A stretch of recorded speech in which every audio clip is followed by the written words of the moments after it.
ESPN welcomes you to a special presentation of the United Football League on ABC.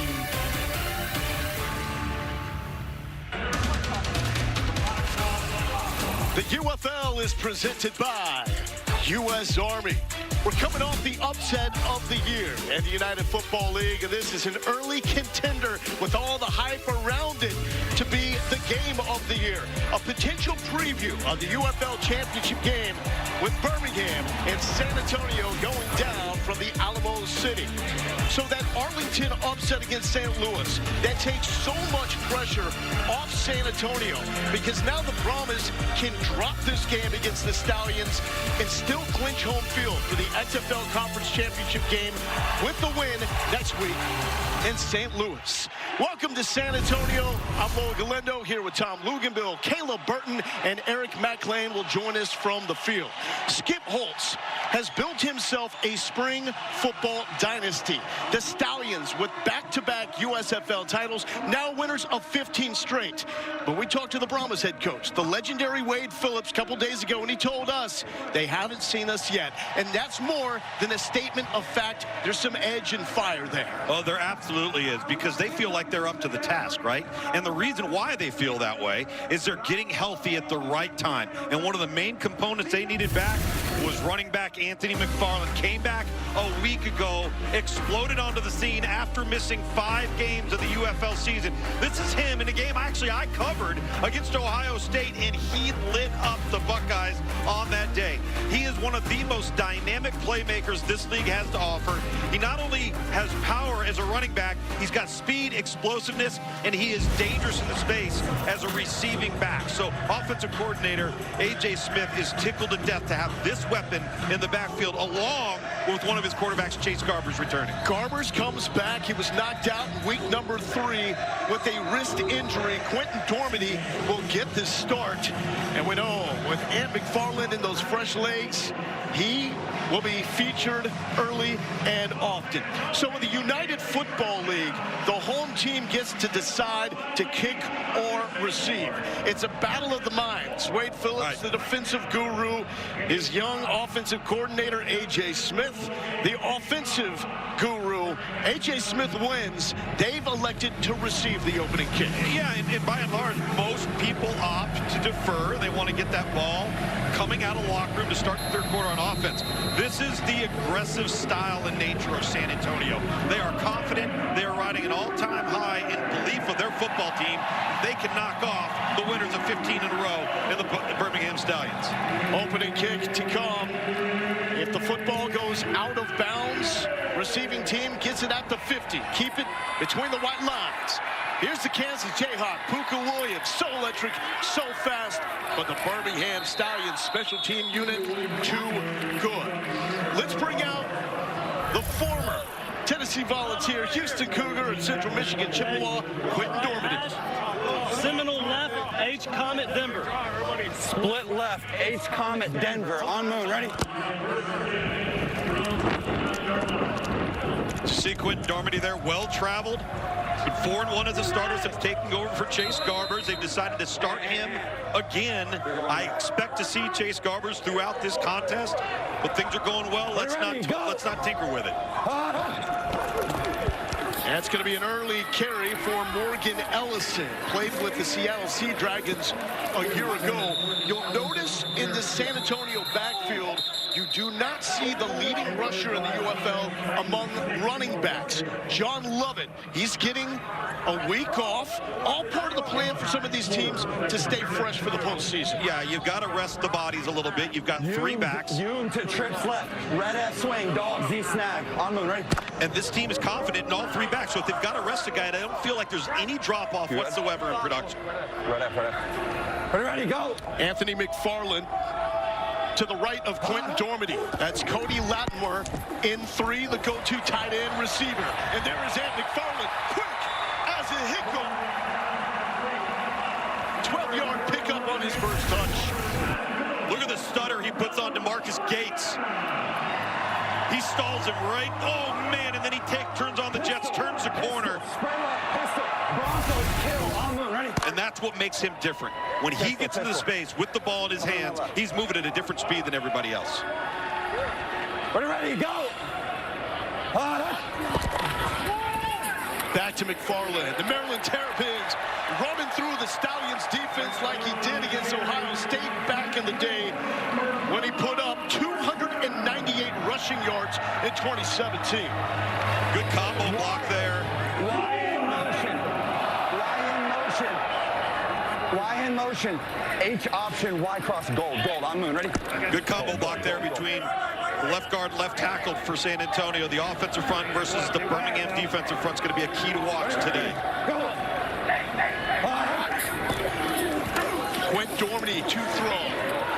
Check down to McFarland. And that's where he did his damage a week ago. A.J. Smith, the young offensive coordinator, comes from that air raid background with how Bobby and Mike Leach call him plays. Second and three, right hash. Okay. Somebody's got to come out. Yeah, here we go. Hume to trips. Hey, Hume to trips left, Tampa. Hume to trips left, Tampa. How are you? Tampa. On moon, ready? The play call straight to the headset of Quint Dormady. 8 headsets available for each team to break up between offense and defense. Constant communication. Here's Ellison, a little stiff arm, bouncing it, high stepping, first down. Morgan Ellison, give him 9 yards. All right, right here, you're going to see Gates, and he's going to come and wrap around, but he does not square up, and he loses contain on the running back in Ellison as he bounces his play to the perimeter. Right there, you got to come up and make that tackle, leverage the ball back inside. Y in motion, gold. H option, Y cross, X post. Y in motion, gold. This could be a shot to the end zone here. Ready, go! Latimer, the go-to man, now in motion in the slot, top of the screen. Dormady feeling the pressure, backside, gets there, and that is Daniel Isom out of Washington State. Washington State, former coaching staff of Mike Leach, and EMAC. This is not a typical air raid approach we are seeing with the Brahmas this year. No, it absolutely isn't, Lowell. And the things that they want to do is run the ball first. They want to get it established, and that's kind of what naturally happens in the air raid is these defenses think you're just taking shots downfield. It opens up a lot in the middle if you're able to take advantage of it. This is also the growth and maturation process of A.J. Smith as a play caller, working with the defensive head coach. Ball is out, off the edge and into the hands of DeMarquise Gates. Taco Charlton was there. The Brahmas were cruising until the Stallions defense hits home, and that is takeaway number 15, leading to UFL. This is just a bust right here. You're going to see a free rusher come off the edge. The tackle shifts down to the inside, and there's nobody. You see the tight end release. And that tackle number 67, he's got to bounce outside. And Aaron Montero, well-designed pressure off the edge that time. Eric for Birmingham got him a little bit confused up front. Yeah, and that's what you want to do, right? You want to overload, especially when a team's in a rhythm. You start kind of getting in this green area right outside the red zone. Heat them up. Let's make decisions quickly. Obviously able to take advantage right there. Skip Holtz, head coach, quarterback coach, offensive play caller for the Stallions. Loud here inside the Alamo Dome. Adrian Martinez with the screen to Amari Rogers, the Clemson Tiger. And Bryce Thompson is there, no stop.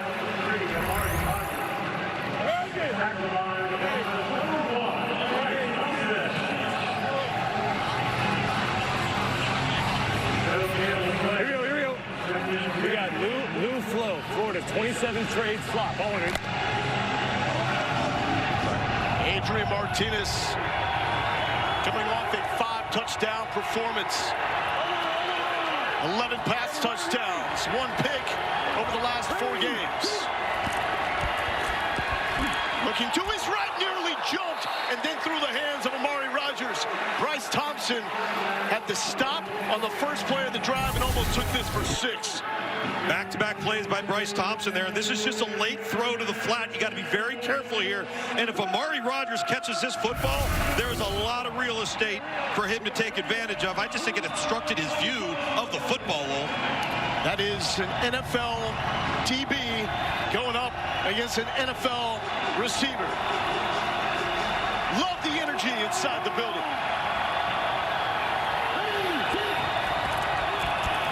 Four-man rush. Martinez beats it. There is Amari Rodgers. His second week back active and a catch of 20. This is the savvy of Amari Rodgers. This is a veteran move. He's going to work the seam, and he's going to peel back behind the linebacker, but he sees the coverage coming towards him.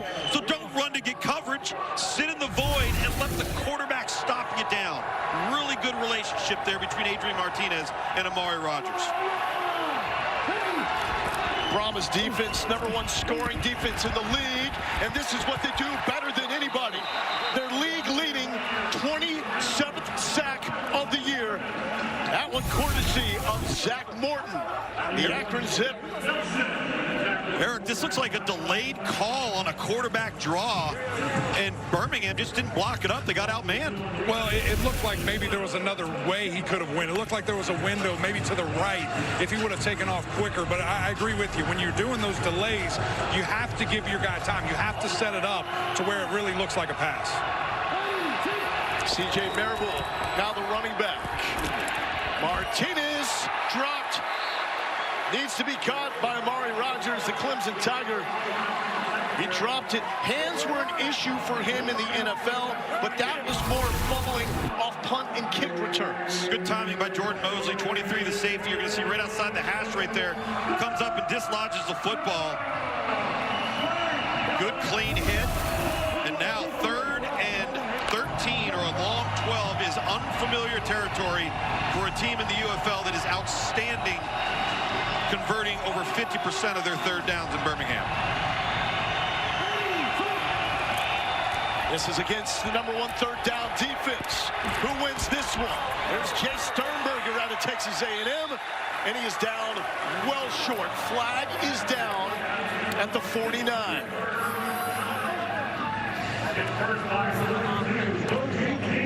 What'd he do? Shot it, shotgun? After the play was over, unsportsmanlike conduct, number 77. He was shooting at a player 15 yards from here. Still will be, it would be 4th down. The down counts, it'll be 4th down.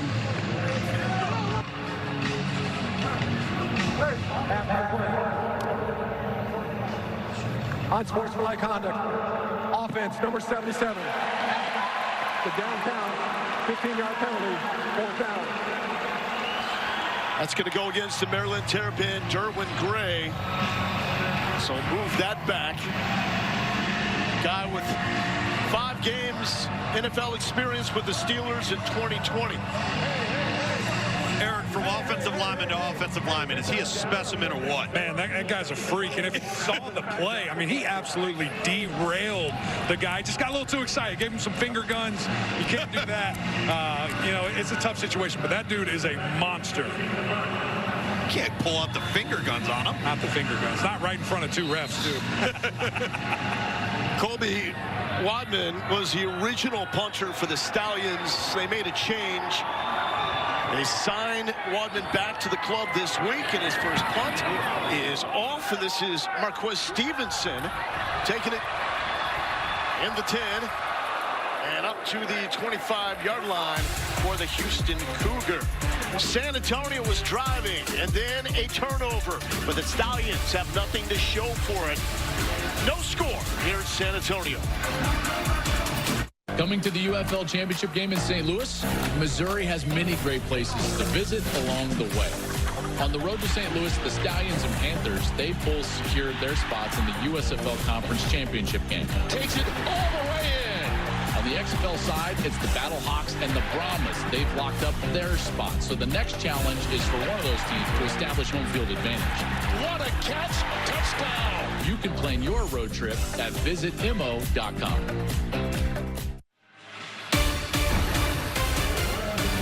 The UFL is brought to you by Progressive Insurance. The right call to protect your home and car. Visit progressive.com. Let's check in with Kayla Burton because, Kayla, San Antonio wasn't messing around when they said they wanted to feature Anthony McFarland. No, and we see it early, right? He's been targeted, and that's going to be a key focal point, not just last week, but this week as well. One thing that the offensive coordinator of this team, A.J. Smith, told me is when he saw the face of Anthony McFarland not being able to be in the game due to that injury, he said a lot of guys at week 8, they're tired, but he has been sitting, waiting, and has that dominating demeanor on his face. He said once he got back, he knows this guy is going to pop off the way he already is. Expect him to get in the end zone early, I would argue, in this one. And McFarland with another touch. He's been featured early and often. EMAC, how about the magnitude of this game? What does it mean? Yeah, it's huge, Lowell. Not only is this a playoff caliber game, this is a championship caliber game. These teams both want it. Talking to coaches pregame on each side, they say we are full steam ahead. We're not resting anybody. We're not taking any shots back. We are trying to win this football game and get momentum going into next week and then the playoff. Miscommunication there from Dormady to Justin Smith. That falls incomplete. You know, listen, everybody at this time of year or two is banged up, even the best teams, right? You're missing a guy here, you're missing a guy there, you're getting somebody back, and your depth determines whether or not you're going to see any drop-off. Double chip, H cross. That's why these two teams have been so successful sustaining production, because they've got outstanding depth top to bottom across the board. We good? Ready, go. Here's Dormady, who played his high school ball, and Bernie just up the road. And last season with Orlando, that was his dude, Cody Latimer. He makes the catch for 25 yards, and we have a flag. Well, I think they're going to get Kenny Robinson, 24, the safety, coming in high and leading with his helmet. His initial call for the flag. And this was a shot that Latimer took. And this is very important to see how Latimer recovers from this. He's already made it known. Defense, number 24. 15-yard penalty. We tacked on to the end of the run. First down. So that is on the West Virginia Mountaineer, Kenny Robinson. But back to Latimer. This is it. This will be his final season of football. We want to see him go out on his own terms. Well, if last week and the start of this week's any indication, he'll be a highlight of his season. You see him there in the seam. It's a really well-thrown ball by Quentin Dormady. And Cody Latimer knows he's going to get hit. Juggles the ball initially, secures the football, takes the shot. Now we're going to get 15 added on if they're still attending to Latimer. A lot of concern here, especially for that man, Wade Phillips, who coached Latimer with the Denver Broncos. They are connected. They are tight. A moment of concern with Cody Latimer down. We'll be back after this message and a word from our ABC stations.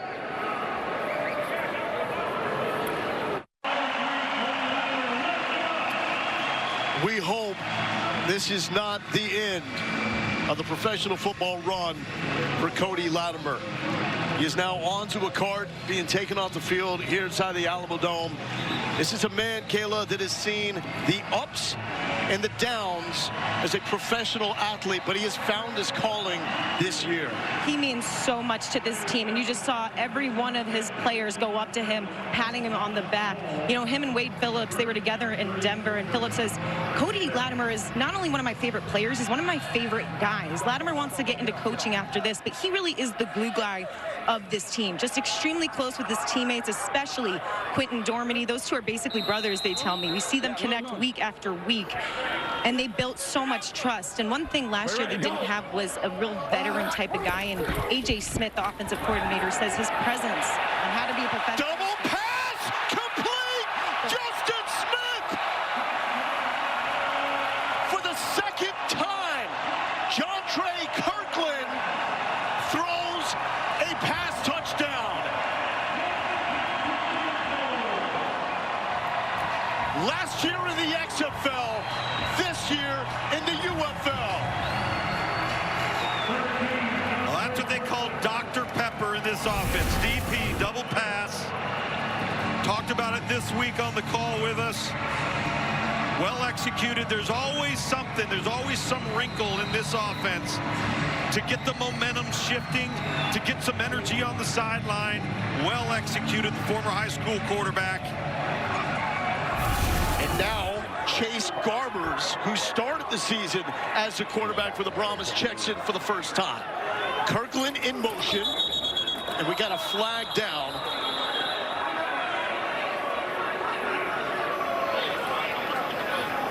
Oh, no. Morgan Ellison. Ball start. Offense, number 69. 5-yard penalty. Try. So they need to hope that Morgan Ellison is okay, because Anthony McFarland, not the biggest dude, and he's the only other active running back for the Brahmas in this game. Well, as a result, you'd have to be very, very careful with your play selection, how you utilize Anthony McFarland, and do you become one-dimensional if that man right there, Morgan Ellison, is unable to return to full health. That really limits some of your options in the run game and how often you attempt to run it when you've got one healthy back left on the roster. Can John Lovett, the leading rusher among running backs in the UFL, inactive for the Brahmas in this game. This is a one-point attempt, typically from the 2-yard line, but moved back because of the penalty. And here's another penalty as it targeted Justin Smith. That was A.J. Thomas in coverage. Pass interference. Defense, number 32. Retry. See number 32. He's going to try and wall off Stevenson right there and really just impedes his ability to go up and get the football. Kind of forced him out of bounds, put hands to the chest. So now we are at about the 1. But for 2. There we go. Another conversion opportunity. You see the numbers so far. The 1-point conversion is hitting the most frequently, but still getting the most bang for your buck with a 2-point conversion. Chase Garbers moving to his right, thrown across his body, incomplete for Justin Smith. But how about A.J. Smith? You asked him about not seeing as many trick plays this year. Yeah. He almost took offense to it. He did. He goes, wait a minute, I got something here. And he looked at his computer screen. He said, well, if you hear us say Dr. Pepper, DP, that's double pass. Very well executed.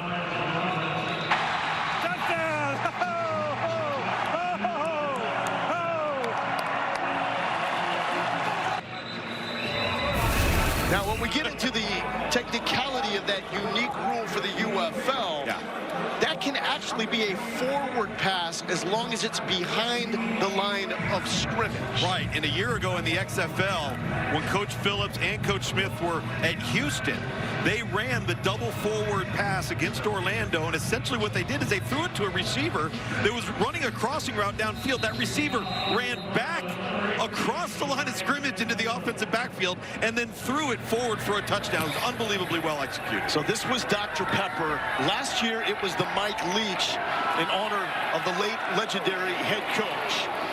And bringing it out is Gary Jennings out of West Virginia. Solid field position here. Week 9 continues tomorrow afternoon. Fox has the Defenders and Showboats and the Panthers and Roughnecks. Both games start at 2:30 Eastern time. So, Tom, as you know, Skip Holtz has locked up his team's spot in the USFL Conference Championship game. They will take on the Michigan Panthers. Yep. They're playing for the number 1 seed. Regardless, that game will be in Birmingham because of a scheduling conflict at Ford Field. In the XFL Conference, we know it's going to be St. Louis or San Antonio moving on to the UFL title game. Who will host the XFL Conference Championship game?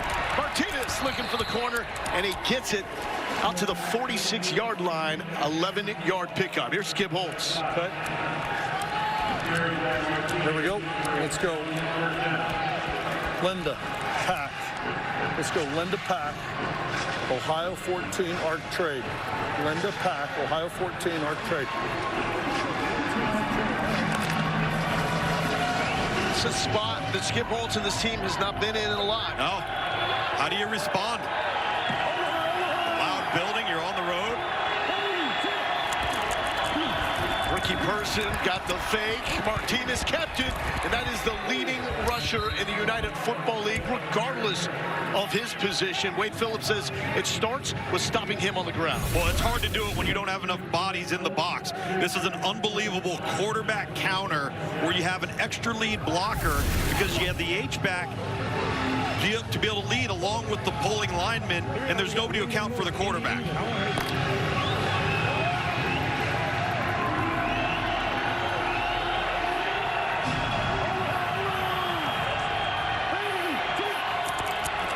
Person with the carry, hit immediately, trying to drive forward to the sticks. A 2-yard pickup. Delonte Scott out of SMU was there for the initial hit. 3rd and 1. Emack, what are they calling for here? Yeah, it looks like the wing T, guys. They're putting extra linemen in there. They're getting big. This is what you want to see. And when we talk to Coach Skip Holtz, and he just says, we're going to trust that our physicality in this new age of football is going to be something that you're not ready for. You don't know what's coming. And here it is, the wing T. They put Marcus Baugh, tight end out of Ohio State, in the middle of that T-bone formation. It goes on the ground, initially stopped short. Person continues to fight, and the Brahmas defense relentless. Darius Phillips, Jordan Mosley with the stop. That is the first time on tape this season I have seen this formation, regardless of the play called, result in negative yardage.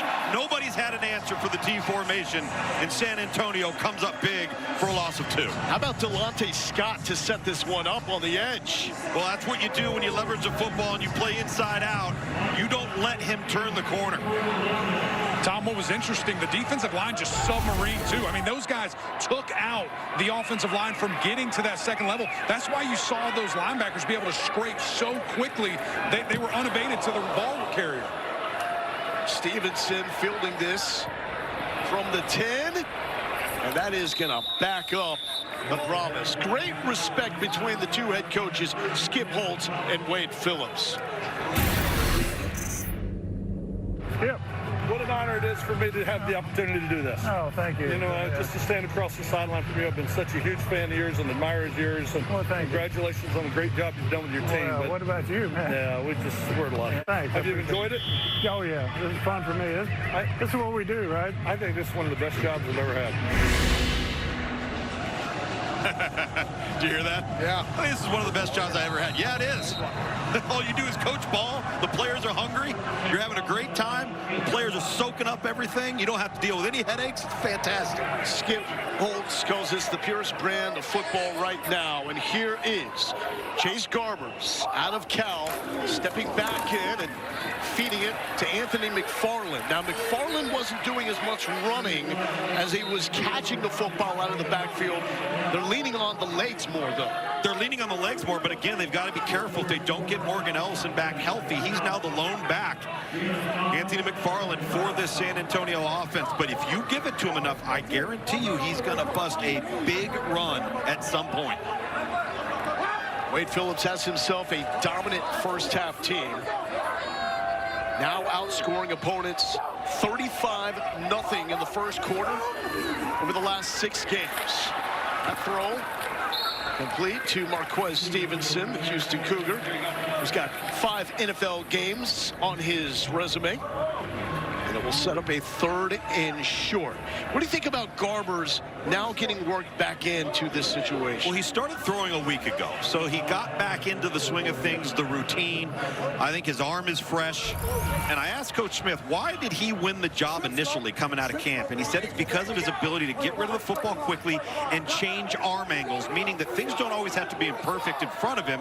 And he's really good in the RPO game. So a little more RPO with him at quarterback. This is a good sign for the Brahmas because that is Morgan Ellison back, and such a good compliment to Ant McFarland because of that. He's the thunder of the lightning, right? He's going to be the bull in the China shops, shoulder square to the line of scrimmage, push that pile like you just saw right there. And as we've seen already today with McFarland, he's going to be the get out in space, make you miss, and create a home run threat. Both these teams knowing that they are in The UFL playoffs.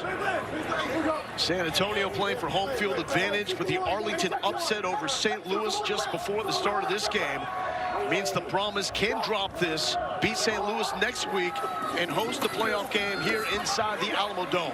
Don't tell that to them, though. They aren't thinking about dropping anything.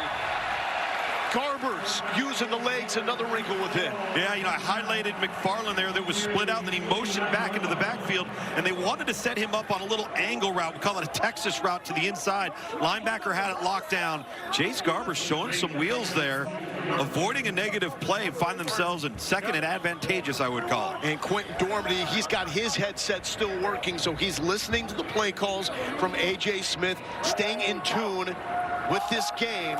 We expect them to each have an early couple of series, and then in the words of A.J. Smith, we'll figure it out after that. Quentin Dormady actually had his best performance a week ago. Yeah. And this isn't a reflection of him not playing well enough. He's been 4-1 since filling in for Chase Garbers. He's one of the big key reasons they're in this situation. But there's a reason why Chase Garbers won the position. And if they feel like he can give them a spark, get maybe a little more consistency, open up the RPO game because of his skill set, that might give them a little more to the offense. Dormady has the bigger arm downfield. Garbers can make more of the wow throws. Pressure in his face, and that's a fine catch by Stevenson. Lost his lid, but he'll get that back.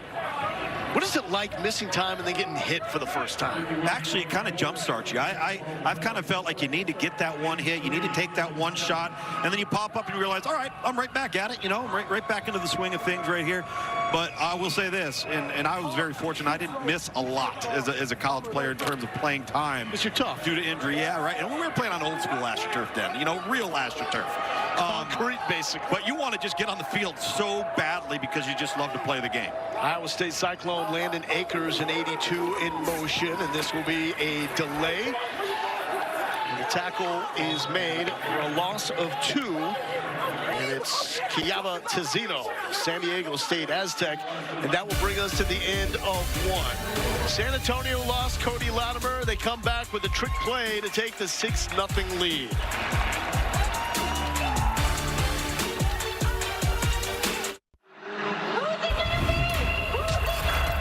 All season long, the UFL and our coverage embracing betting on this great game with our friends at ESPN Bet. So every week, these are our best bets of the day, playing with Monopoly money, of course. Kayla's taking the over. So are you, Tom. And I see the plus, big money below your names. So with me in debt, I got to follow your lead. And Eric McLean trying to go 2-0, picking for Harry Douglas. E-Mac, He you gets win his this own one. tagline. Look at that. Harry may have you call in a pick for him next week. You know, it feels good to be undefeated, never lost, and plan to keep it that way today, boys. Hold on. Never lost, and was it you never false started, or you never gave up a sack, or both? Both.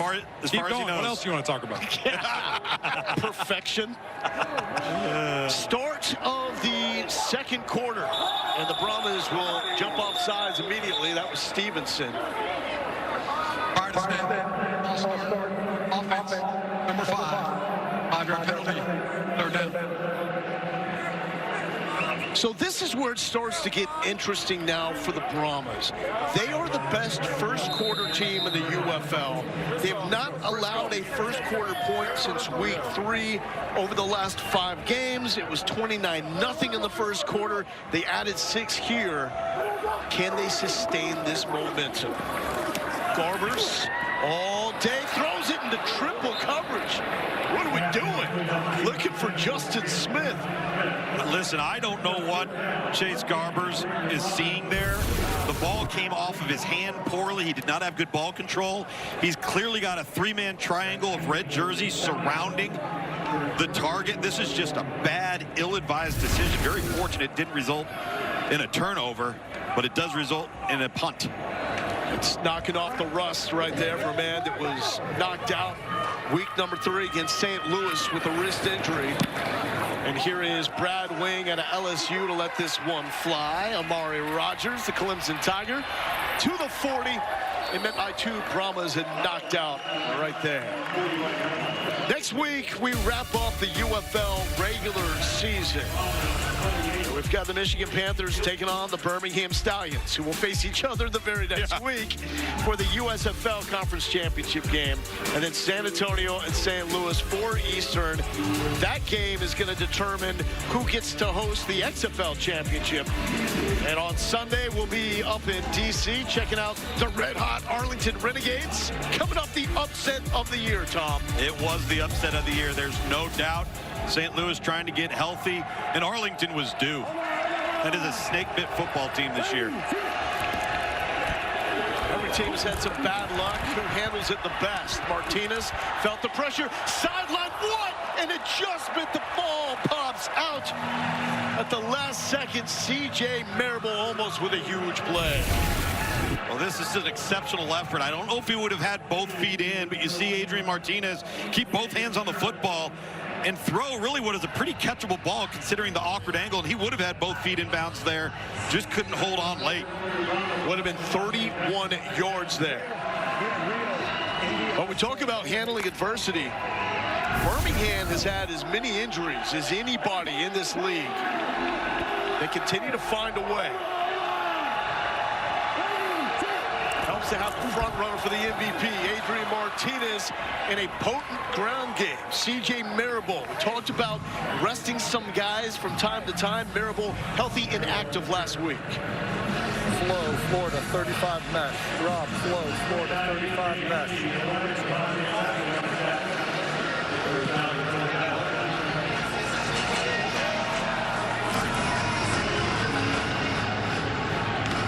Go back and look at the T-bone. I want to know what the backside end did.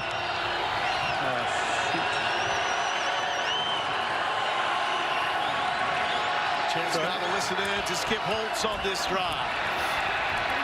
Martinez scrambling, so dangerous off script. Where does that explosiveness come from? Rocket fuel for the first down.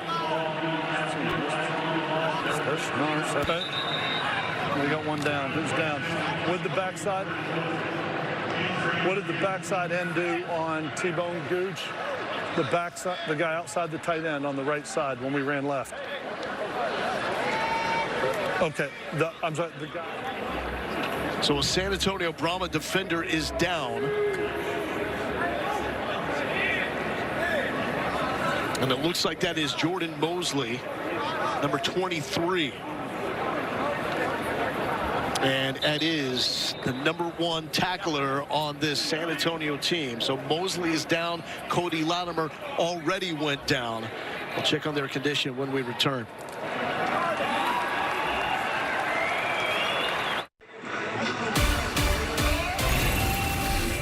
UFL is brought to you by Simply Spiked, the official spiked beverage of the UFL. Try new Simply Spiked Limeade today. Celebrate responsibly. Simply Spiked Company, Milwaukee, Wisconsin. Tom, what are we looking at? You're obsessed with this thing. The end of humanity. I partially want to ask Eric McLean to go down there and put his hand in the mouth of that thing and see what type of bite pressure it has. Luke, I was petting that pup earlier. That's just a dog, man. What are you talking about? Well, I want to see them throw a howitzer on that dog and then a flamethrower, and I want to see what this thing's capable of. Baby steps that delivered the game ball. Oh, they're there. Out of way, Boston Dynamics. Adrian Martinez and the undefeated Birmingham Stallions, the favorite, according to ESPN Bet, to win the UFL. Driving. Martinez, is there a better quarterback in this league? Feeling the chaos around him. Here's Kayla. Well, guys, Wade Phillips told me when it comes to preparing against a guy like Adrian Martinez, it is not easy. They've been extremely intentional throughout this week, preparing for a dynamic quarterback like him.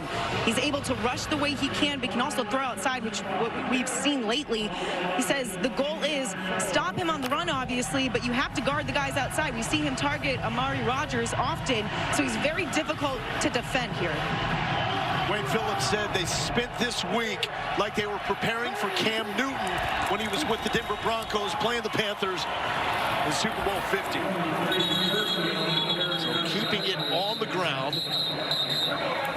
is Ricky Person, 6-yard gain before Devontae Beckett brings him down. Well, the problem is it's so difficult to duplicate it in practice and to come up with something that resembles what you're going to see. So what San Antonio did on defense is they told the quarterback on the scout team, listen, even if you have the throw, don't throw it. Jump out of the pocket, evade, and make us chase you. They also talked to us about spying a guy like Adrian Martinez, but you have to have a spy that can keep up with him with foot speed. No doubt. A little movement, it seemed, along the offensive line, but no flag. As that is a pickup of 3 from Ricky Person, North Carolina State Wolfpack. Eric, I'll say this. That might have been a nice little scramble and evade drill for Adrian Martinez, but that offensive front protected him for a long time before he had to escape the pocket. Yeah, they've done a great job. Again, this is the #1 sack defense in the entire league here. This offensive line has stood tall. And honestly, because you have that, that allows bigger windows because they're just going to run those guys off. You might see them take off a lot more. In the red zone where the Stallions had 5 trips, 5 touchdowns last week. Oh, no! Running into his own man is C.J. Marable. He got pancaked by his own dude. 2 yards there. I love the effort of San Antonio on defense. Whoop, they got it screened up. Run to the football. Leverage the football. Force it back inside. Look at all those yellow jerseys. Flying to the football. And that's one thing Wade Phillips and Will Reed, the defensive coordinator, really has been pleased with this group as they play awfully hard. Everybody's running on 93 octane.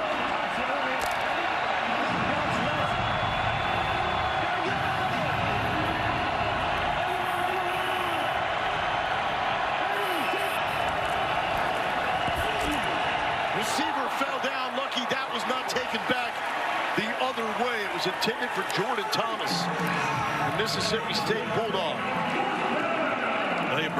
Birmingham fortunate enough to get that ball off as the clock went to 0 on the play clock. And Jordan Thomas just falls down. If he doesn't fall down, I think this is a pitch and catch that puts them in potentially a 4th and 1 or even a conversion situation. Credit San Antonio for getting off the field. A.J. Hendy was thinking pick right there. Here is Ramiz Ahmed out of Nevada. 9 for 12 on the season. What do you got from 34 to get the Stallions on the board? And he's able to do just that. But that is a red zone win for this nasty San Antonio Brahmas defense. 6-3, and a possible preview of the UFL championship game.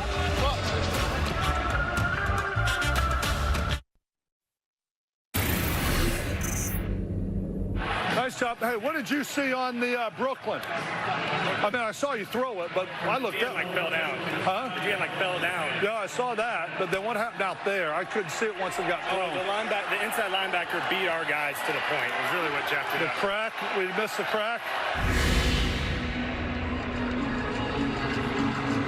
That is a great connection there between Skip Holtz and his quarterback, Adrian Martinez.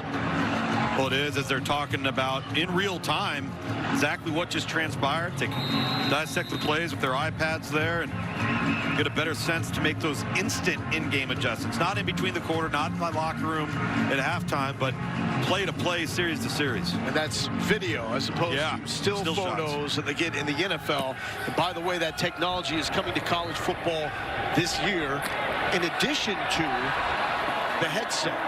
A little fake here from Puka Williams and the Kansas Jayhawks. Shaking.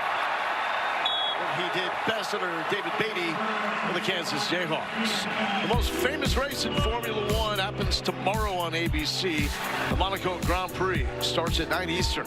Pre-race coverage begins at 7:30 with Grand Prix Sunday. And you know, it would be like a F1 race, a NASCAR race, if it was strictly up to A.J. Smith, the offensive coordinator for the San Antonio Brahmas team. But he's learned that at times you've got to slow it down, especially in the words of Wade Phillips, when your defense is playing as good as it is now. Absolutely. It's just about awareness as a play caller and the position your football team's in. There's no way. And that is Anthony McFarland. Let's take a look back on the Maryland Terrapin. Look at this guy. Came out of Maryland, was an Under Armour All-American coming out of high school, 4-star running back. Had a really prolific career at Maryland. Is number 83 overall, the top 100 of the ESPN 300. Sudden, explosive, but that contact balance. I use that language there because, Lowell, you mentioned earlier, he's not very big, but here's the difference. He's short, but he's not small. So he has some deceptive power, and he rarely goes down upon first contact. Hey, Luke, all that is great, but I've got a little fun one here for you. How about Max memories as we have a big play here? Hold that dot, Jontre Kirkland. Every time we want to get into a conversation, Kirkland says, hold that dot. He's thrown a touchdown pass, but this is the bread and butter for the Bayou Bengals. Well, this is why he's one of the most prolific receivers in the league, and there's that RPO series I was telling you about. They're more comfortable doing that with Chase Garbers because that's just his feel of anticipating and knowing when to pull it, when to throw it, when to keep it. Garbers, middle of the field. Justin Smith with the catch. And Madre Harper with the tackle. All right, so anyway, like I was saying, here we go. Here's the Luke's, looks back. Luke's, say hello. You're on camera. Say hey to Mom there. Max memory. We class of 93. We had to find a black and white picture. I don't know where that even That's not from. Black and white. There were no rankings. There was no grades. Good arm, but, you know, slower than his left guard is not really what you want from your quarterback in a mobile offense. McFarland direct snap, nearly lost it, got a block on the edge. It kept churning forward. John K. Kirkland, also not the biggest dude, was a willing blocker on that play. By the way, EMAC, the best part about that is it got totally foiled and stumped because of a big play that occurred in game. That's what you get. We just got to do what we do, and we try to go outside of ourselves. EMAC, I can add, his most memorable play in his college career, a pick six. Thrown to Will Muschamp. Oh, there you go. That wasn't a pick six. It was an interception. Oh, he didn't take it to the house? It was probably the only one he's ever had. That's why he was so excited. Morgan Ellison at running back. Garbers is going to keep. Does he get the block? Well, the Stallions nearly had him dead to rights. But Garbers, the Cal Golden Bear, was able to slip out of the tackle. This is a really nice job because you're going to focus on this guy on the end, and in him here, what's going to happen is he's going to chase, he's going to come across, and you've got the H-back coming right here. Really well blocked. Again, a good decision by Garbers. So now you're one-on-one right there. He bounces it to the perimeter. Good play for the conversion. Fresh set of downs. 2 games on an active roster in the NFL. That was with the Raiders at the end of the 2022 regular season when Derek Carr left the team. Did not play. Ellison, we are thumping the pads inside the 5-yard line as Tizzino took the brunt of that hit from Ellison. Boy, he is a load inside, isn't he? Look at him get his shoulder square. Always with a forward lean, always falling forward. Doesn't take a lot of negative plays or direct shots, but he can push the pile. It's been an impressive drive from San Antonio here. And remember, they were driving off the bat until that turnover derailed the opening drive of the game. Alize Mack in motion. Up top, extension. Morgan Ellison. He believes he can fly.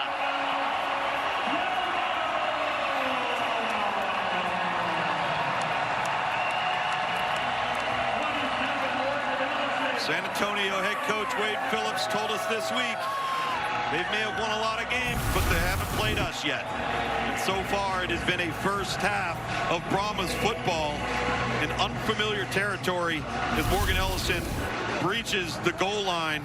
But the Birmingham Stallions, a little adversity here early on in the first half. In the United Football League, no kicks after touchdowns. The conversions can run or pass. 1-point conversion from the 2. 2-point conversion from the 5. And the 3-pointer from the 10. We saw A.J. Smith and his Houston team go for the 3 more often than most teams a year ago, but teams have shied away from that 3-pointer this year. playing it a little more safe, and that's incomplete on the one-point attempt. A 12-3 lead for San Antonio over Birmingham. This follows the biggest upset of the year, with Arlington taking down St. Louis. Could have another big upset here. Kayla. Guys, here with John Trey Kirkland, who clearly set your team up for perfect field position. What do you see? What goes through your mind when you're able to make plays like that? Sure, just making a play, one play at a time, till we score. We chalk it up on the sideline, come back and make us another play. That's all I'm thinking. You use your feet, you can catch, you blocked right before. How would you describe yourself as a player? Sure, an all-around player, an athlete. I'm willing to make the block, make the catch, make the tackle, whatever it is for my team. Thanks, John Trey. Thank you. How about selfless as well? When he was at LSU, they went to the Fiesta Bowl at the end of the 2018 season. He moved from receiver to DB during the game. Yeah. He's got an opportunity to make an NFL roster. I really think he does. I think Anthony McFarland does as well. We've talked about him today. These two guys are just moving at a little bit of a different speed. Kick away to Garrett Jennings. Stallions really could use an electric return and tripped up. Game 3 of the NBA Eastern Conference Finals tonight on ABC.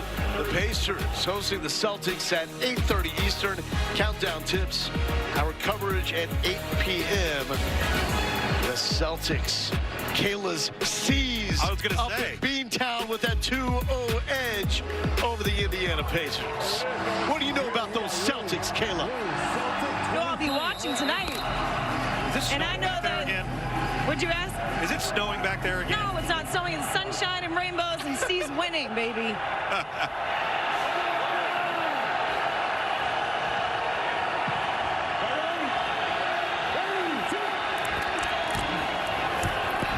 Martinez into the flat.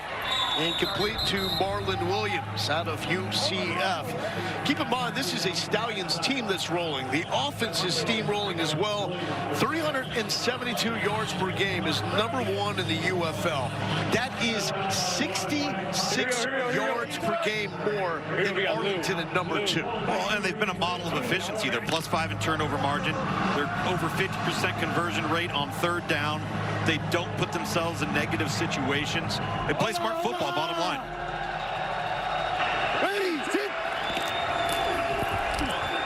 Martinez to the spot. Another Clemson Tiger. Deion Kane. Here's Kayla. Well, guys, Skip Holtz said just this past week, winning is hard. Even though they ride a 15-game win streak, the team is undefeated. He says we don't look at that. And we've heard him reiterate that all throughout the year. But last weekend against Houston, he says the guys were upset that they even allowed as many points as they did to a team that was 1-6. They have high expectations. The standard is high. The group, the chemistry is on point. But it's not just about wins. It's how they win. 34 points per game over the last 4. Martinez has to just take the safe one out, completed it to Williams, and Williams lost the football, fortunately, out of bounds. I don't know how Birmingham didn't have some offensive linemen downfield there, Eric, because that was supposed to be quarterback draw. He throws it late. He really did, and it puts you in a weird spot when that happens, especially when your guys getting out all the way to the edge. They're fortunate there. Number one, it wasn't a turnover, and then number two, not to have a penalty. Actually resulted in about 2.5 yards, 3 yards. Player prop for Adrian Martinez, 205.5 passing yards. Under looking good there. Tough sledding for Ricky Person, but he keeps churning. Emac, what are you seeing, though, from the San Antonio defense right now? I mean, these guys are just nasty, Lowell. But this is what they do. This is who they are. And you look at any well-coached defensive Wade Phillips team, they get after it. They make you uncomfortable. You know, coming into this game, this is the #1 defense in the UFL. They're playing physical. The linebackers are doing an exceptional job scraping over the top so you can't bounce. You can't get to the outside.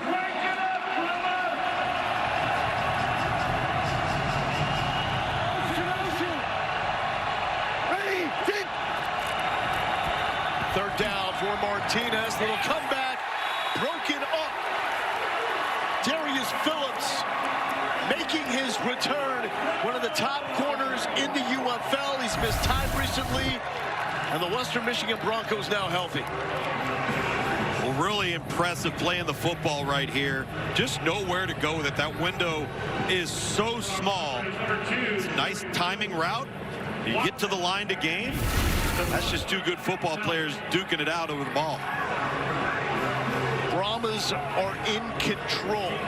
However, it's just a 9-point game in the UFL. That is a one-score game. Punt from Wadman.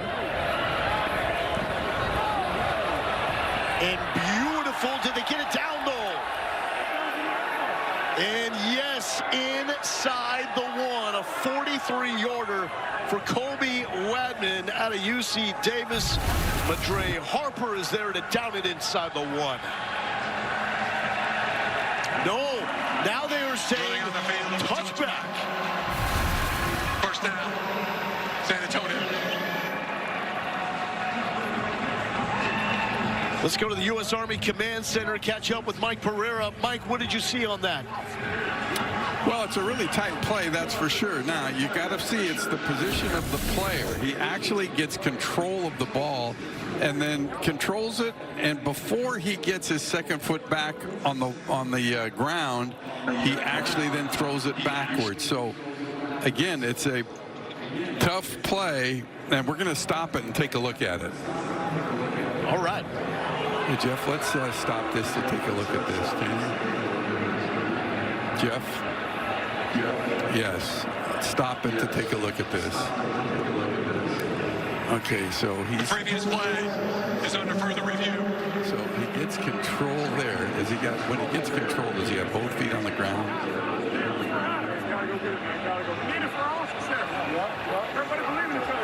A little bit further. Left toe still on the ground when he gets control. And then he throws it back.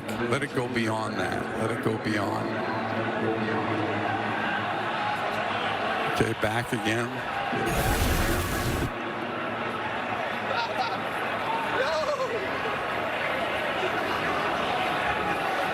Boy, okay, Jeff, here's the deal.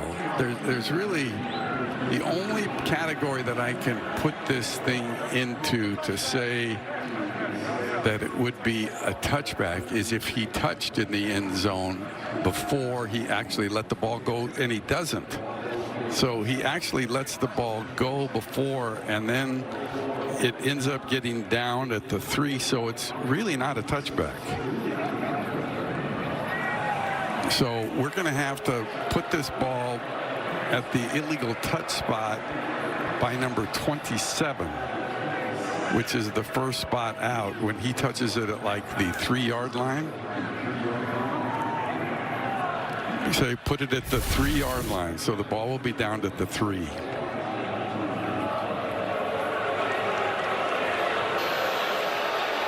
After further review, the ball was first touched at the 3-yard line. The ball never was in the end zone. Bobby Pond to the first spot to touch. First down. How fantastic was that? Yeah. Just listening to Mike and the detail and seeing the slow motion, the angles, and having Mike walk through the dynamics and the mechanics of what would determine whether it's a touchback or not. And really well done, and it's the right call. And I thought it was, too. When they overturned this on the field, I was like, Mike's going to have to look at this one. Yeah, you can see the red chiclet below the timeouts available. That is the super challenge.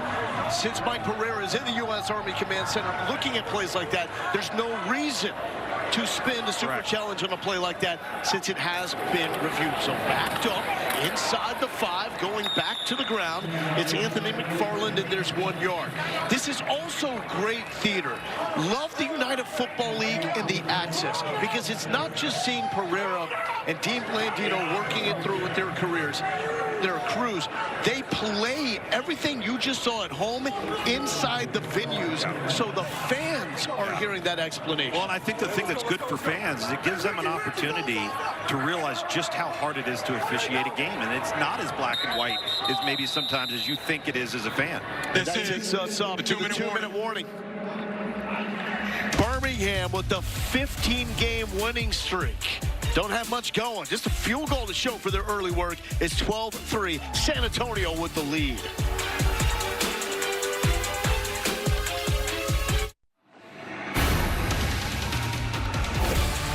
Welcome back to San Antonio, Texas. The view from the Tower of the Americas down to where we are right now, inside the Alamodome in the historic, beautiful city of San Antonio, my hometown. I got to give my people a shout out for showing up and being loud inside the Alamodome. Of course, right now, on their best behavior with their team backed up inside the 5. 2nd and 9 here for Chase Garbers. And there's Anthony McFarland. That's almost how he scored his first touchdown last week. Something simple that he just made spectacular. I mean, this is just a fantastic tackle from Birmingham on defense. It really is. Ike Brown, number 29, slows down, breaks down, ensures that he leverages the ball to the outside so that he pushes McFarland out and makes the tackle. Really well done. First, charge timeout.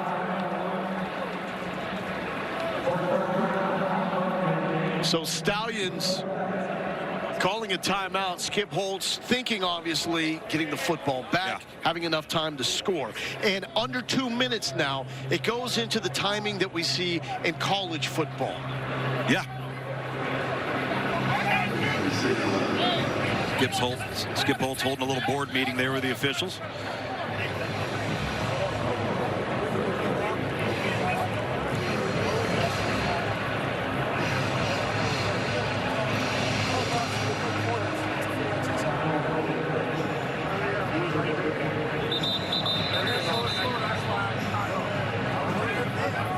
So what I mean by timing under 2 minutes and the college rules, that is incomplete passes, the clock is going to stop. Right. Once you move it past the sticks for the first down, the clock will stop until the chains are reset, and then it will begin to run again. So more opportunity for more offense in these final 2 minutes. There's the OC play caller for the Brahmas, A.J. Smith. What will he dial up here?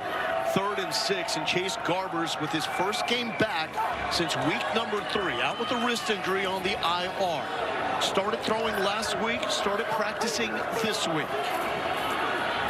And that is going to be a first down pitch and catch to Marquez Stevenson. They call him Speedy. How about hands there for 8? Speedy Stevenson's matched up against the safety in A.J. Thomas. This is a mismatch. Slot receiver, big, tall, rangy safety in space. Pitch and catch, don't make it complicated. Here comes the pressure. Garbers feels it. McFarland trying to shake, trying to bang. Almost had the tippy toe, but he's north of the 20. And now A.J. Smith is saying, thank you for that timeout. Well, not only the timeout, but just to get the conversion, because the conversion to get the first down wasn't just about continuing the drive. It was about ensuring that you don't have to punt it away and give Birmingham great field position going into the locker room. So regardless of what happens here, Birmingham doesn't have the ball. Keep in mind, we have not seen the top tight end flex player Cody Latimer since early in this game. He went down with an apparent leg injury, was carted off the field, has not made his return. Strong hands by Justin Smith, who had that touchdown catch from Trey Kirkland earlier in the game. Look at the timing on this throw. This ball is out of Chase Garber's hand before the receivers even turned around. I mean, this ball could not be thrown better to the upfield outside shoulder than it was right there. First team all MEAC at Norfolk State, and that is an overthrow looking for Kirkland. Field goal. 2nd and 10. Here's A.J. Smith. Katie, go. Okay, here we go. Go ace right. Okay, H option, X post, Y cross. Protection. White, it's a gold. Katie, run like hell. He's got to take 2 poster. He's talking to K.D. Cannon, the Baylor Bear, wearing number 16. Said you got to take 2 posts, meaning he wants you to take 2 defenders out of the way. McFarland is not going to elude Marquise Gates. He saw him leave the game early. He was questionable to come back, but he's come back strong with a stop there. 3rd down, Tommy. Yeah, gained 5, though. I was really surprised by that. Chase Garbers took what Birmingham gave him on defense. They drop off. They're not going to give up the deep ball. Dump it down to Anthony McFarland. So Cannon was more of a decoy on that play. Well, I think, yes, it was. But if they didn't play that coverage, I think he wanted Garbers to take a shot. 43 seconds left here in the first half. Garbers quick out, complete to Justin Smith.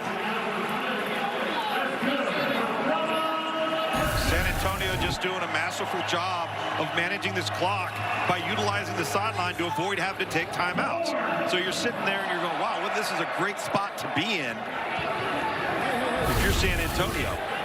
They have not scored more than 30 points all season long. It's an offense been waiting to break out. Obviously, when you lose your starting quarterback, it's going to affect things. But they think they can get it started right here, right now. Back shoulder, big time catch by Kirkland.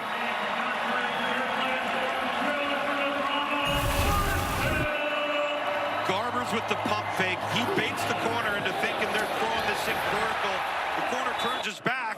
Eventually comes back to make the tackle, but that's what creates that little window for Kirkland to haul in the ball. McFarland tripped up in the backfield by Gates. And that is going to lead to a timeout. San Antonio. 30 seconds. Thanks. Good. There we go. Timeout. Timeout. All right, hey, we need 10 more yards to get into the yellow zone. How you feel about where we at? Left hash? Yes, sir. Left hash. Hey, 38 left hash. Blue left.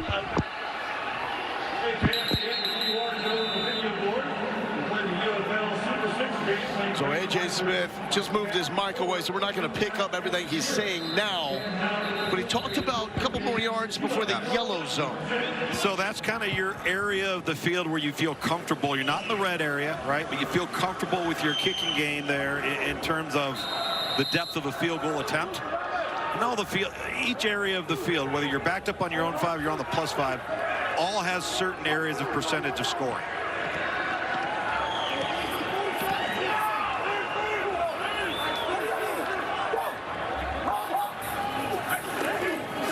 Pressure.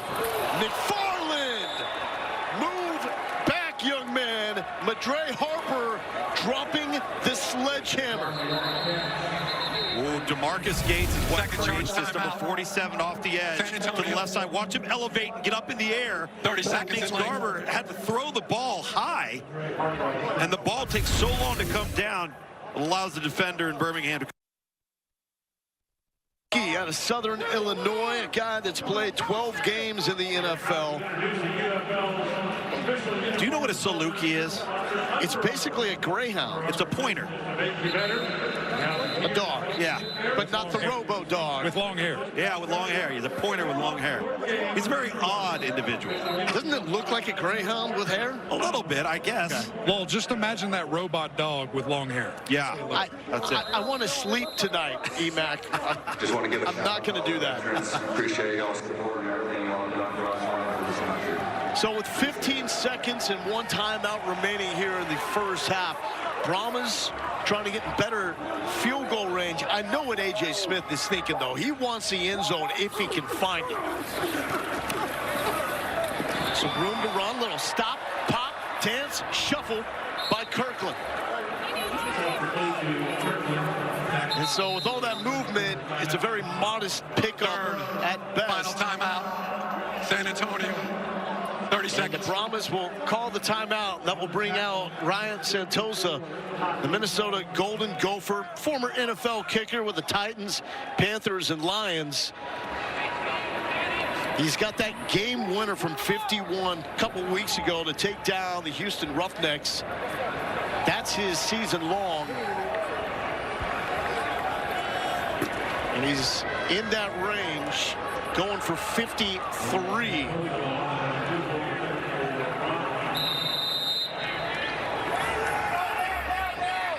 Trying to make it a 2-score game going into the break. Wing with the hold, Santoso with the boot. and it's a doink. Wide left. So it will stay a 12-3 lead for the San Antonio Brahmas. I'll say one thing, he hammered it. It's a 53-yard attempt. Look at how high up on the upright he hits the upright. That thing would have gone from 63. It's too high. It's too high. There we go. At least you know Major League. Let's check in with Kayla. Guys, we are having so much fun down here. I am here with Command Sergeant Major Brian Hester. I also have Andrew, Miranda, Connor alongside with me. First and foremost, thank you all for your service and what you do for our country.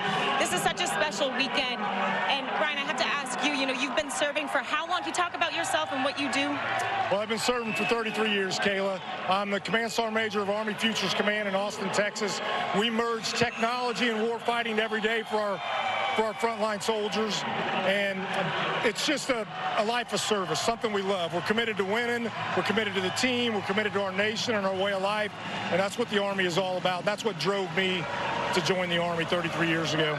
What's it like when you see incredible young men and women alongside of you serving the way you do?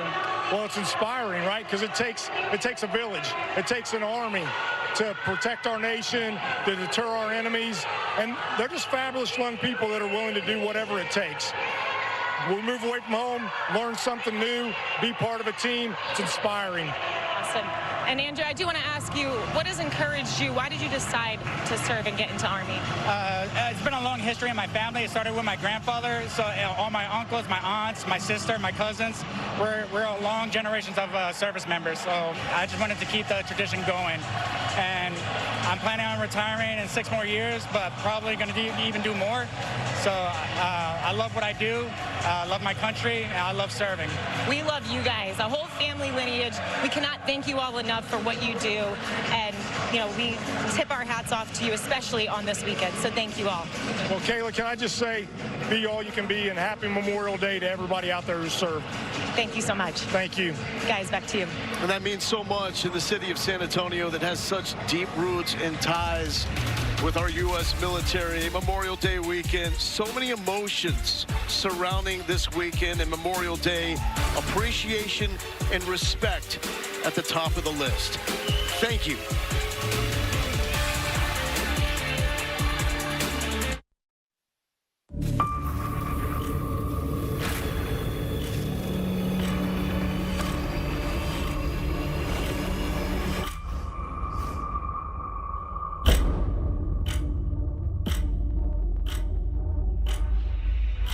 Welcome back to San Antonio. Louis Galindo here with Tom Luganbill. We've been around the college game for a long time, and we were so excited when they rolled out the 4-team format, the college football playoff. Why? It's better than what we had.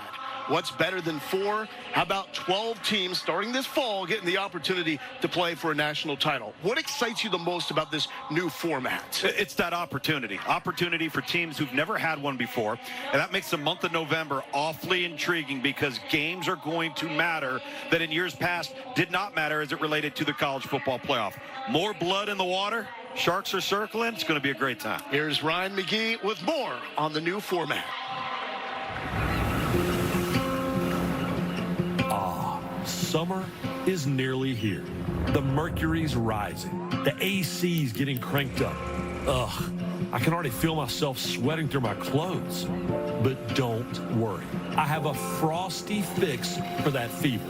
Just close your eyes. Conjure up images of crisp fall foliage swaying gently in the cool breezes of autumn. Dancing to the snare snap of a drumline. That's right. College football is just months away. The electricity, the atmosphere. It's the beauty of college football. But to be ready for this season, we're going to need to do a little homework because our familiar 155-year-old friend has never looked more different. Like that one crazy aunt who shows up every Thanksgiving looking like another episode of Botched. So who and what is where? Open your notes app and listen up. The Titans of the Southwest are now in the Southeastern Conference. The Pac-12 is now the 2-pack, as everyone else has either departed for the Big Ten, Big 12, or if you're in the Bay Area, the ACC. No, not the Chesapeake Bay, the San Francisco Bay. The travel secretaries of all these schools are going to have a field day. Kalen DeBoer is the new head coach at Bama. So yeah, Nick Saban is no longer calling the shots in Tuscaloosa, though he does still live there, has an office there, and his statue stands right outside the stadium. Jimbo Fisher is also gone, replaced as the #1 12th man by Mike Elko. And Jim Harbaugh walked off Michigan's CFP celebration stage and headed for the NFL. That leaves only 3 active college head coaches with national championship rings. North Carolina's Mack Brown won it back in 2005.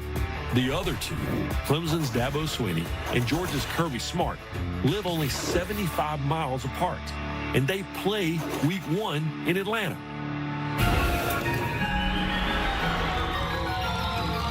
Meanwhile, the transfer portal is running like a merry-go-round driven by Max Verstappen. Washington State QB Cam Ward is now a Hurricane. Dylan Gabriel, who I'm pretty sure played for Knute Rockne, is now with his 3rd team under center at Oregon.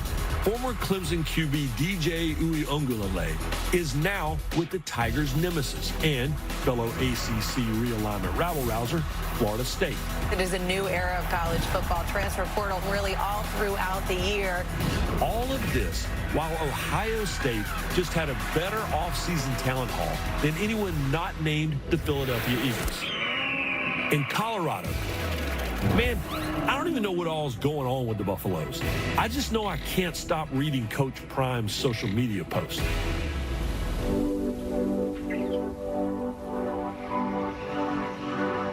Then fall will, well, fall into a wintertime, the likes and lengths of which we have never seen. A college football playoff bracket expanding from 4 teams to 12.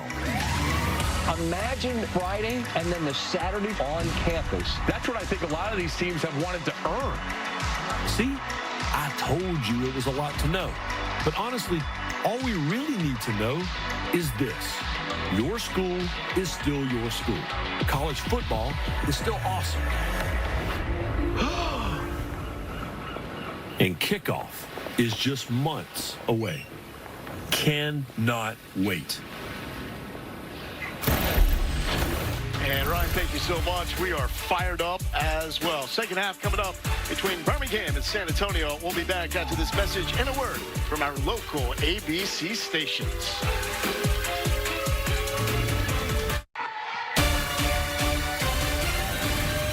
The UFL is presented by U.S. Army. Here in San Antonio, great one and an upset brewing. But the San Antonio Brahmas trying to end the Birmingham Stallions' 15-game winning streak. Now time for today's game flow, brought to you by Progressive.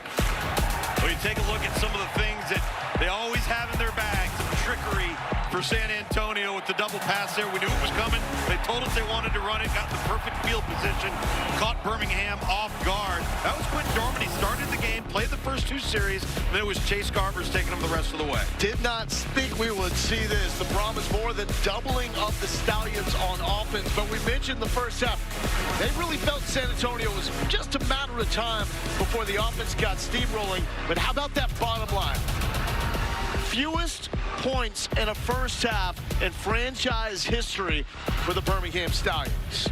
So this is why. If you see what we've got circled right there, you take the team that's converting 52% of their first downs, they're 1-5. You see the team on defense getting off the field. I mean, that's where the game is being played right now on 3rd down. That's a look at the Progressive first half stats. Birmingham gets the rock to start the second half. And a solid return to the 45-yard line by Gary Jennings. Let's check in with Caleb Burton. Guys, I just got done talking to Brahmas head coach Wade Phillips, and Lowell, he attested to that. I asked him what he liked so much in that first half. He goes, well, we're going up against a team that averages, what, 30 a game, and we held them to 3. So there's a lot I'm liking there. I'm also loving how we're moving the ball. Second half adjustments-wise, I asked him about that. He says, not too many adjustments. Let's just keep the momentum going in our direction. I will say this, Cody Latimer was outside of that locker room. He had his left knee wrapped. He is on crutches, but he was fist bumping every every single player. The guys yelled out, "This one's for you, Cody." Talking about the team leader, tight end for the San Antonio offense. Out of nowhere, Bo Pete Keys breaks it up. He was awesome last week, and the Tulane Green Wave does it again. Yeah, Keys had a big week in a similar fashion. Planting, coming forward and making plays on the ball. And this one was right in front of you, E-Mac. This was really good timing defensively. Yeah, it really was. And that's what's been the trend for the San Antonio team. When I was in the locker room, hearing from those guys saying, we have to pick this up offensively. We have to get it going and get these guys right on the right cylinder and get this game in favor of us. And the name Bo Pete given to him by his grandma. Oh, the no-look to Jay Sternberger. The Fighting Aggie to the 20. Inside the 10. And Adrian Martinez just went full Patrick Mahomes. So this is a layered route. You're going to have a vertical route on the outside, then you're going to have a back of the flat, and then the guy in the middle, who's Sternberger, working up the sideline, and it creates that void in coverage, and there's a hole to throw the football. Very well designed, well executed. Momentum swinging a little bit here on the opening drive, back to the Stallions sideline.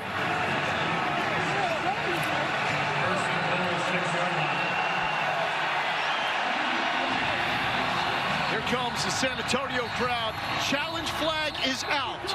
Wade Phillips has just thrown the red super challenge flag. Let's take a listen. They can look at mine. So Mike Pereira's in the U.S. Army Command Center. We'll be controlling this challenge. Yeah, they're going to look at his feet. Stepped out of bounds on the 22. Okay. San Antonio is challenging the rule. Near side. The player stepped out of bounds on that sideline near the 22-yard line. Where is that? Play is under review. Where is that?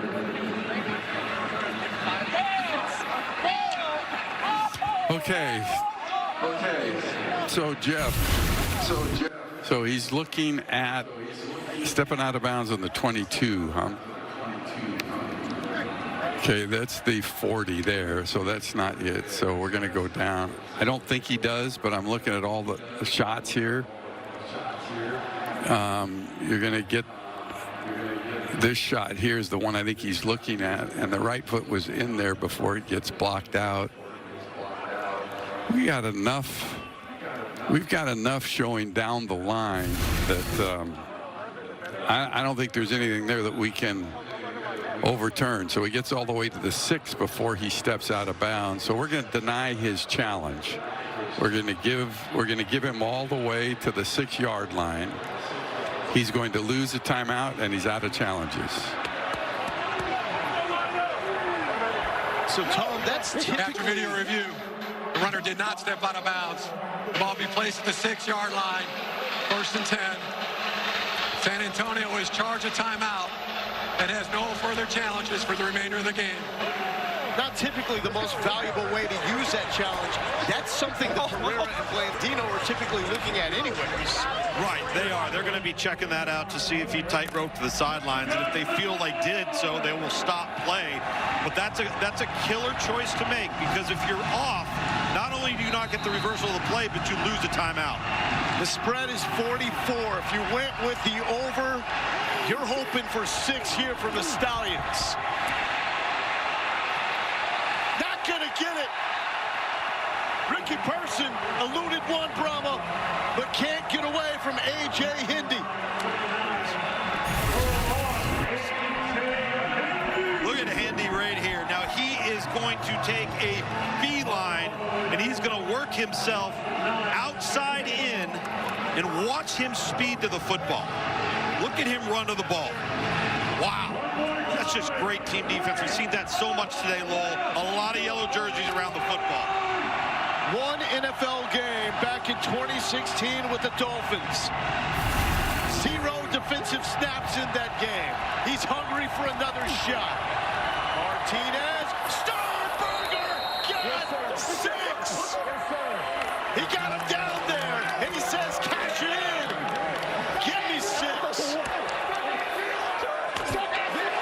And if you took the player prop, Sternberger for an anytime touchdown, you just hit.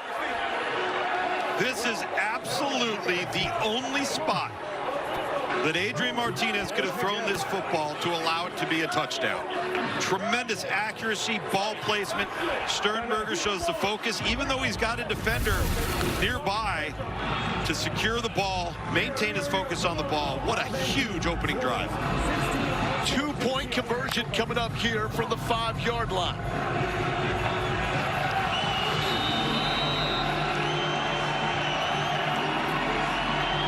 They could have gone for 3 to try and tie, but still too early for that. Martinez short of the end zone to Deion Kane.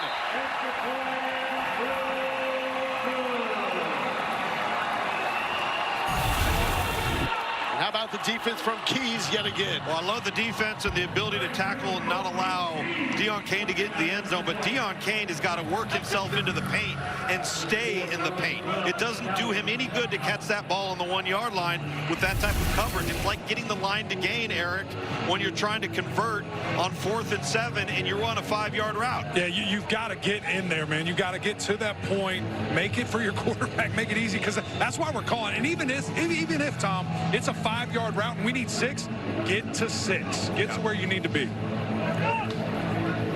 And this is what champions do. You don't win 15 straight just off luck.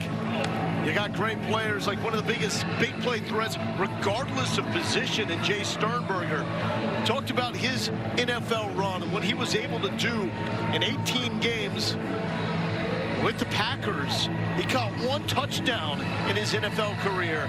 It was from Aaron Rodgers in the NFC Championship game. So big moments do not faze Jay Sternberger. No, and there are 3 tight ends: Marcus Ball of Ohio State, Jordan Thomas out of Mississippi State, and Jay Sternberger for Birmingham. And then Cody Latimer, I know he got injured, but Latimer and Alizé Mack for San Antonio. That's 5 fantastic tight ends in these 2 teams. You got 3 Brahmas back deep. This is Puka Williams, the Jet from Kansas. And he is brought down at the 30. Here's Eric with Sternberger. Jace, all halftime, all I heard was, we've got to get going. We have to focus on us, give a spark. That's exactly what you're able to do offensively there. Walk me through that first drive. You know, they really didn't do nothing to us in the first half that slowed us down. We slowed us off. We did it ourselves. Sorry, the language behind me got me confused. Man, we just said it's a 1-possession game at the end of the day. We got to score. We got to score to win anyways. 3's not going to get it done in any league. So reset, take a breath, and we're going to execute. Coach pointed out the little things and kept saying, hey, this is what we can do here. That's what we can do there. It seemed that you figured it out a little bit on that drive. I wouldn't give us too much credit. It was only like a 4-play drive, but yeah, we just got to pay attention to the details, man, and get stops, and it's going to be a long game. We're excited. Appreciate you, brother. Yeah, but like, it's a 4-play drive because of you, Jay Sternberger. You made it easy. There's no doubt. You know, this Birmingham defense has struggled versus the run and came into this game. They're only allowing 64 yards rushing on the ground, and another big effort by Anthony McFarland there on 1st down. Gain of 12. 75 yards so far for Anthony McFarland. And down goes Chase Garbers. And welcome back to the big time, Carlos Davis. His first sack since week 3, and he's still the leader in the UFL. So disruptive, and it's all about hands. Uses his hands so well there, Eric, and you know that as well as anybody playing in the interior offensive front. If you've got a plan with your hands, you've got explosiveness, first step quickness, you're going to be a handful. Yeah, and he's a big-time monster. And looking at this defense, I know they gave up that big first run there, but Kenny Robinson was so emotional, so, you know, just physically leading these guys in the locker room saying, this stops now. Defense, let's turn up, see if they can deliver here. That's off the midst of Landon Akers, the Iowa State Cyclone. What'd you think of that connection there, Tom? Well, Landon Akers ran himself into coverage, and I think the way the ball was thrown from Chase Garbers is he wants him to settle up there. So he tried to stick the ball right on him, and you saw Akers get up and point to his chest, and yeah, that's on me. Just a bit of a miscommunication, and again, when your quarterback's been out for the last 5 weeks, along with your other best player, and Anthony McFarland, you got to knock the rust off a little bit. Let me clean something up real quick. It's 74 rushing yards for the Brahmas as a team. And here's the toss to Stevenson. Here's Speedy following a bevy of blockers. And that's going to get them to the 50, but bring up 4th down. Why it's important with McFarland, because rushing yards, he's at 41. The player prop total for him is 41.5. So if you took the under, you are sweating right now because fresh legs still. And McFarland. Your under might last another series. Yeah. Here's Brad Wing. So we saw earlier John Trey Kirkland with the touchdown pass. So the only non-quarterbacks with touchdown passes this season are Kirkland and Brad Wing. Well, this checkup, no, into the end zone, so coming out at the 25-yard line. But Birmingham, they got into the end zone, they got the stop, and they ain't going away without a fight. If we get to see this for the UFL Championship, it's going to be a dandy. Allegiances are born and rivalries are formed. In the United Football League, fandom isn't given, it's earned. So grab the official UFL gear and rally because it's time to ball out. Get hoodies, shirts, hats, and more, and feel the rush of victory. Who will you choose? Head to shop.theufl.com and get your official gear today. We have 2 national cemeteries here in San Antonio. The San Antonio National Cemetery and Fort Sam Houston. That's why this weekend is so emotional here in the city of San Antonio, because our military community is such a key part of the fabric of the city. I can remember growing up and talking to so many people when they found out I was from San Antonio.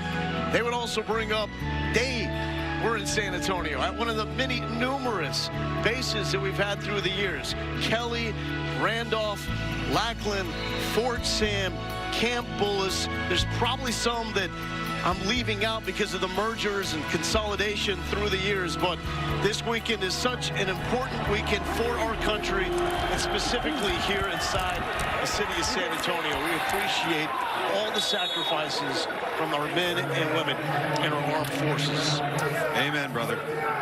And Eric, I know this is a special weekend for you and your family with their military background. Yeah, man, I appreciate that, and the privilege here just to, represent that. My father serving, just retired this year, Air Force, 29 years, man. Wow. The unbelievable service that he did for this country, and my brother is a pilot in the Air Force, and a couple of cousins in the Army as well. So no doubt, never take it for granted, and always honor those that fall in sacrificing for us. Such an emotional weekend, as it should be. Here's another touch for Marlon Williams. The UCF Knight picks up 5 yards. How important is this drive right here for Birmingham, now within striking distance? Well, the fact that they got the ball back, defense got off the field, momentum is clearly on their sideline. And the fact that you've got confidence now, right? You're kind of back to who you are. This was not the Birmingham team in the first half we had seen all year long. This looks like it right now. Martinez stepping up, look at sideline, he hits, almost floated it right into the hands of C.J. Marable for Skip Holtz. No, he's a front. Okay. Here we go. Here we go. Let's go Rio, A-N, Cleveland odd. Rio, A-N, Cleveland odd. Rio, A-N, Cleveland odd. Yeah, but he's got to push that guy for width, and then he's on the front side. He's got going all the way across. Looks like he went in.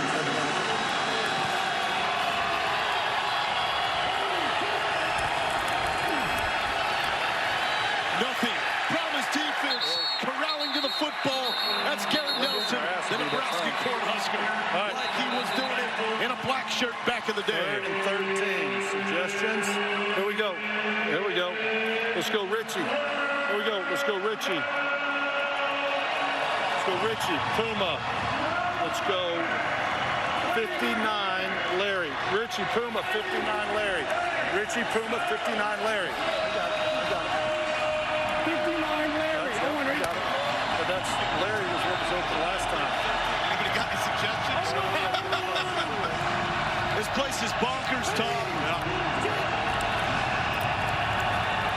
They need 13. Got it. Marlon Williams, big time play. Nice job. Nice job. Here we go. Wow. Here we go. Let's go. Here we go. Let's go, Rob. Empty. Here we go. Let's go, Rob. Empty. Let's go, Gator. 15 shade. Rob, empty. Gators. 15 shade. Here we go. We got Rob empty. Gator, 15 shade. On it. What a conversion. 3rd and 13. Marlon Williams goes down to scoop it for the conversion. Adrian Martinez hangs in there till the last second and makes the play. Wow. Contact courage from Martinez. The flip off the hands of Ricky Person.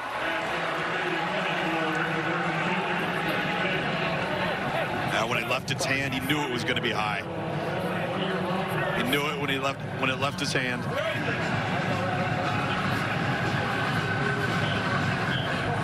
Here we got Rio. See how even swing. I want it. So impressive to see the growth of Adrian Martinez, the clear front runner for UFL, most outstanding, valuable player. Feeling the pressure off the edge, gives it to C.J. Marable. And the Coastal Carolina standout picks up 6. Man, I'm telling you what, Devontae Beckett, he comes off the edge as a free rusher and then peels back. And if he doesn't make this tackle, Marable's one-on-one with the deep safety. What an effort play by Beckett. One of the reasons he's one of the best tacklers in all the UFL. Number 2 in the league coming into this game. The top 3 all on the Brahmas. Need 4. Martinez got it last time to Williams. Trying to stay alive. And had to just get rid of that. Benjamin Victor was downfield, but the Brahmas defense holds. I just want to point out, we make a big deal of St. Louis and the crowd there, and they have been awesome. DC has been a really good crowd as well. But week by week inside the Alamo Dome, these fans have shown up and bought into this team and the league, Tom. No question. They're invested. They're showing up. It's a little bit more each and every time. San Antonio's got a home contest, and why not? You've got a lot to cheer about. We've got a playoff game before the playoffs right here on our hands, and a potential look at a possible championship matchup. The punt is away to Speedy Stevenson, and that will come out at the 25. And back in Birmingham, they're saying, don't forget about us. We know you're shirtless for the Stallions. We saw that a week ago. Birmingham, you get the love too. Let's keep doing this, folks.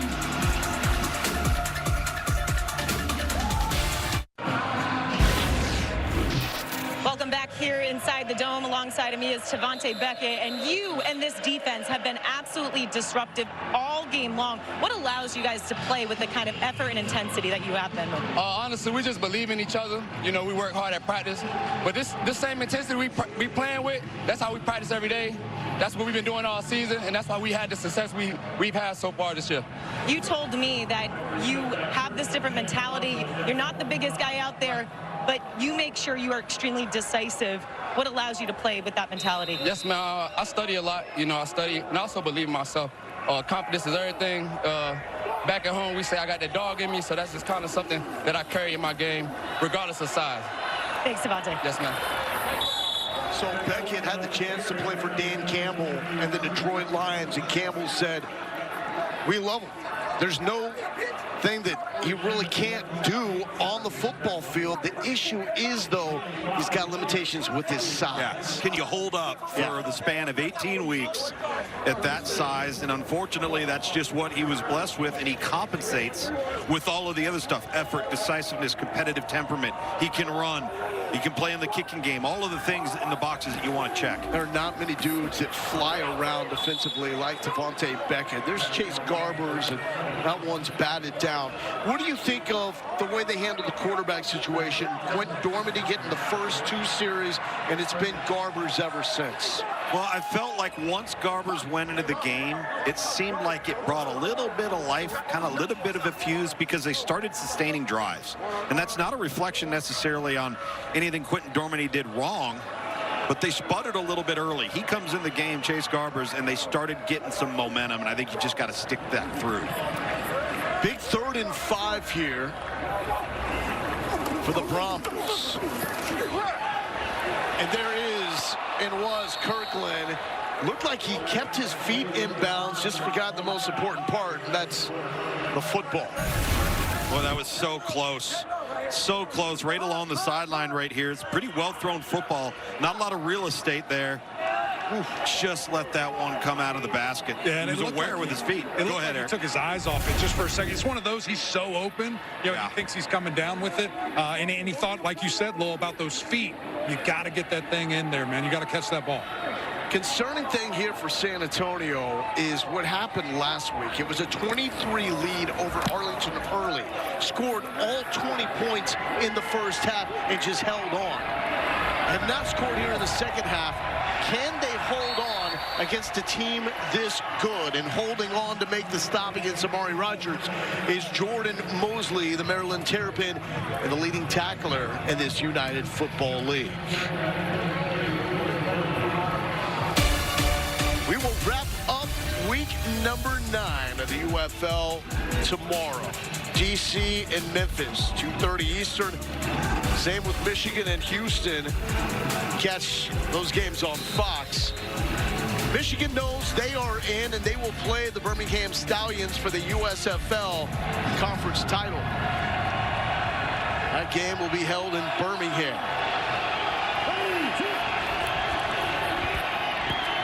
Martinez to throw, nearly picked off.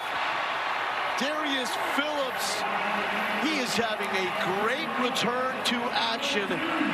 Man, that's played 56 games in the NFL with 10 starts. So Adrian Martinez here is working flat curl concept, meaning he's got a flat route, he's got a curl. He looked to the flat, went to the curl, and then came back to the flat. That's the no-no. That little hesitation right there cost him, and very fortunate that it didn't cost him dearly.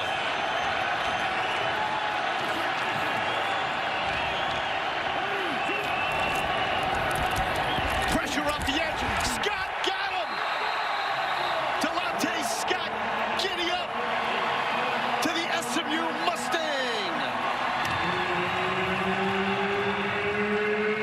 It was the bell cow of this Brahmas defense a year ago, going in alone without his twin brother Mike this season.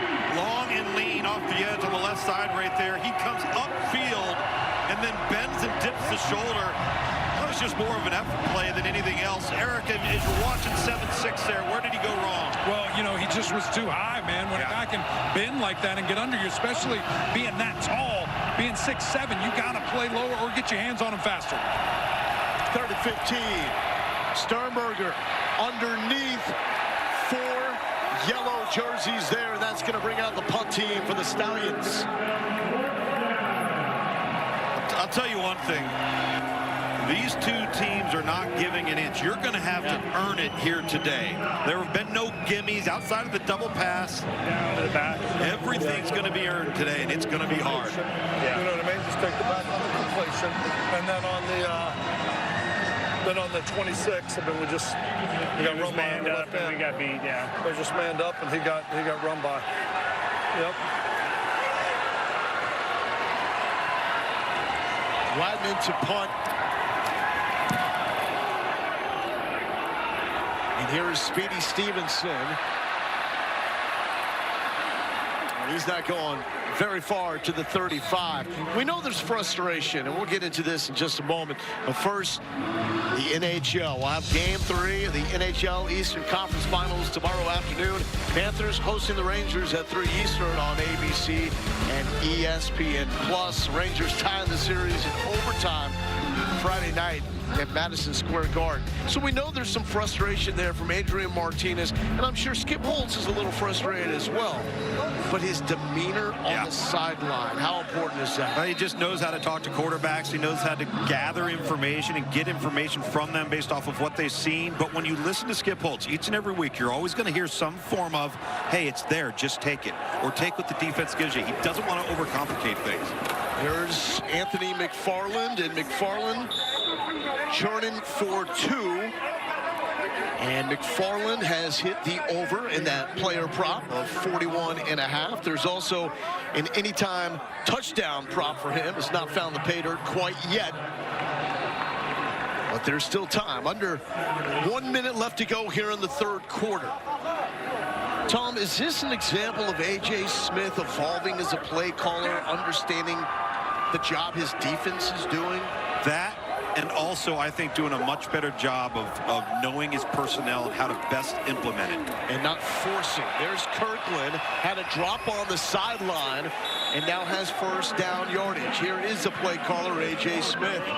Take the corner. There's no one to Euro there. And get your head around. Hey, AJ, Take the quarter. Take the quarter. Take the quarter. Take the quarter. Yes, sir. Yes, sir. You try to draw him offside. We're good. Hey, the adjustment is what we thought. Backside of trips, they're going to start sending that wheel on what our defense calls back wrap right there. They're just wrapping the wheel. So if you want to F the move. So we heard A.J. Smith and Wade Phillips talking about taking the quarter. That means let's take it down till that clock strikes 0. And we go to the fourth quarter. What is on the line? How about Birmingham's 15-game winning streak? It hangs in the balance in the final 15 coming up from San Antonio.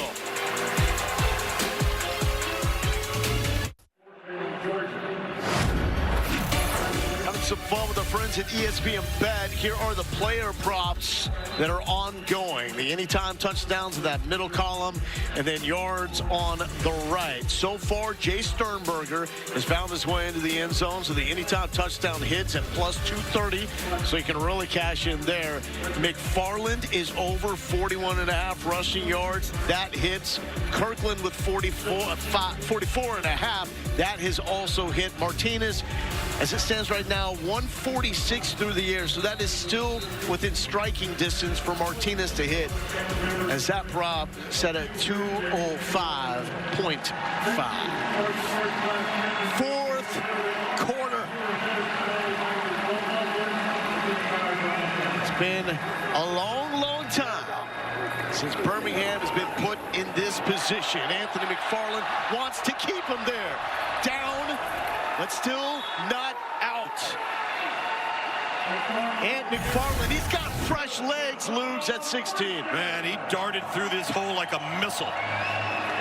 He's got such quick feet, so explosive. And again, a lot of contact there, but he keeps falling forward, gains an extra 2 or 3 yards. And what a way to start off this drive for San Antonio. Luke, how about the size of that hole by the offensive line? I mean, they parted that Red Sea right there and just, bam, like you said, shot out like a cannon. McFarland really helping out this offensive line. May 13th, 2023, week 5 of the USFL season. Last year, the last time that the Birmingham Stallions lost. It was against the Houston Gamblers, now the Houston Roughnecks. That's Lorenzo Burns running with Speedy Stevenson. The crowd here in the Dome didn't like it. Yeah, they're trying to run what we call the slot fade right here, which generally is going to give you an awful lot of room, but he really works himself over to the sideline too far. It's a poorly thrown football. I think Chase Garbers would like to tell Speedy, hey, keep that a little bit more vertical so I can fade you over to the sideline, create a little bit more room between you and the white. Garbers 15-21, going back to McFarland. Dance with who brung ya? Inside the 25. Give him 14. Once again, Emac, you said it in the offensive line. They do an outstanding job at the point of attack, but moreover, do a great job getting to the second level and then maintaining the stock blocks on the outside with the wideouts and allowing Anthony McFarland to do what he does best, explode through the line of scrimmage. Yeah, and I mean, you see that right there. He does not even get touched until he's 6 yards downfield. This offensive line is really turning up, and you can see it on the sideline from here on this opposite side, guys. They're just swinging their arms saying, let's keep going. 21 carries, 113 yards for the Brahmas. Here's another carry. Ellison brought down. And this goes against almost everything that Hal Mummy and Mike Leach came up with the air raid system. And we even heard A.J. Smith last year say, in this offense, we don't like to run the football. It's changed in a game like this. The ground raid. Yeah. The dirt raid, baby. Come on. The dirt raid, yeah. You know, late, great Mike Leach would have kicked A.J. Smith off the air raid bus had he witnessed this. But they're winning, and this gives them the best shot with a defense that is playing at the highest level in the UFL right now. Garbers, Alizé Mack, the Notre Dame Fighting Irish, going up and over for a couple of more yards. 12-yard pickup. He's got to be huge with Cody Latimer still on the sideline. So you got the token fake, and you bring the H and Alizé Mack across the line of scrimmage, cross face, outruns the defensive end. It's just an easy pitch and catch. No, you talk about balance. We talk about Mike Leach. You talk about the air raid, whether you're going to run it or not. It was Mike Leach that said balance is false. There's no such balance as continuing to do what's working. That's what balance is. I'm with you on that. Little inside pitch. Ball is out. Scoop. Score. Off to the races. Lorenzo Burns. No. Hold that thought. Burns is still looking for the end zone. He doesn't even know what's happening. But it's called incomplete.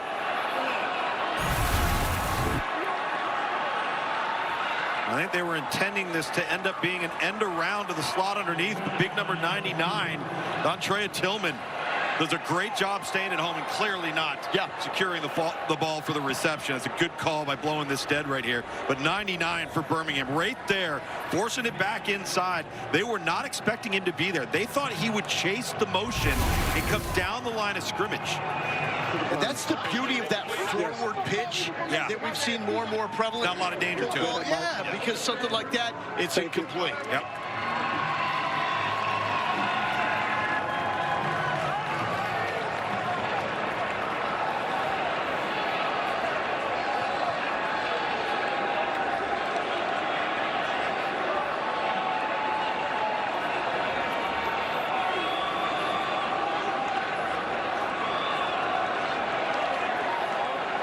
And now we got some shoving going on. The referees moved away for a moment, and it almost got a little dicey there with the Brahmas. McFarland is having to be taken away, and he's blinking at the Stallions bench right now. Number 88 was covered up. 5-yard penalty. First down. So illegal formation. I just feel bad. Lorenzo Burns, I mean, they're stopping the play, and he's still looking for the end zone.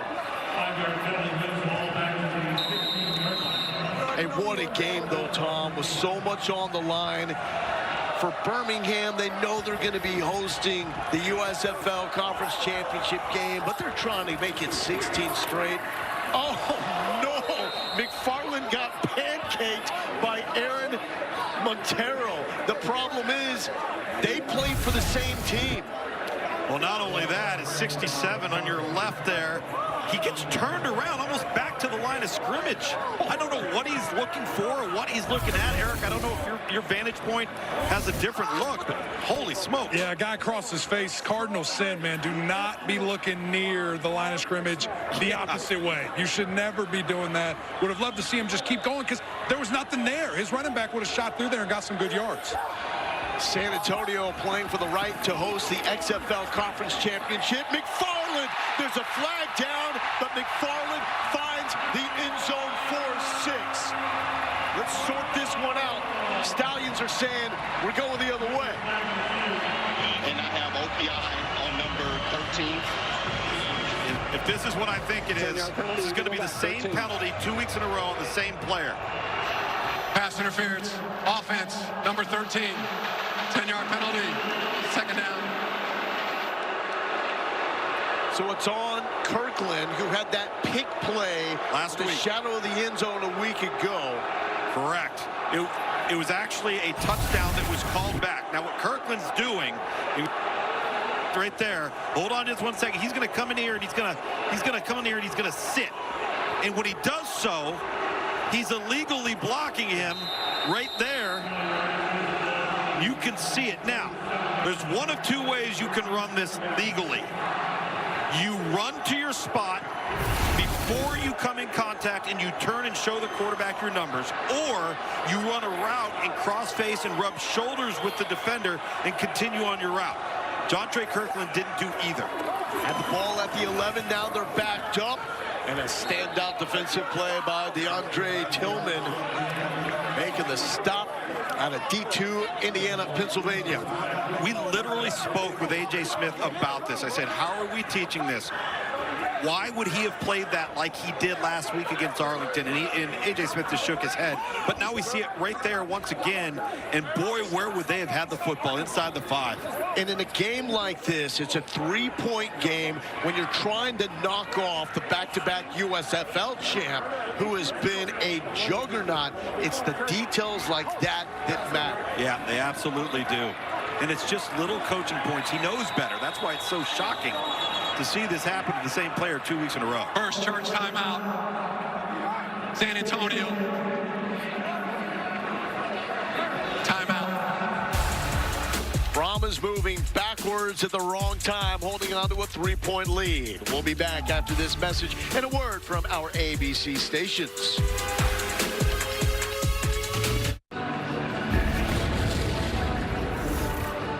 So Chase Garbers just returns this week from a wrist injury. We saw this moments ago.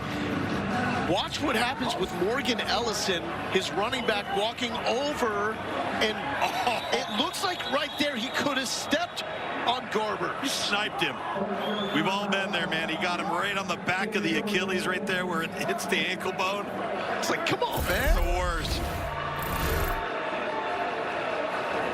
Garbers has taken control of this offense from Quentin Dormady.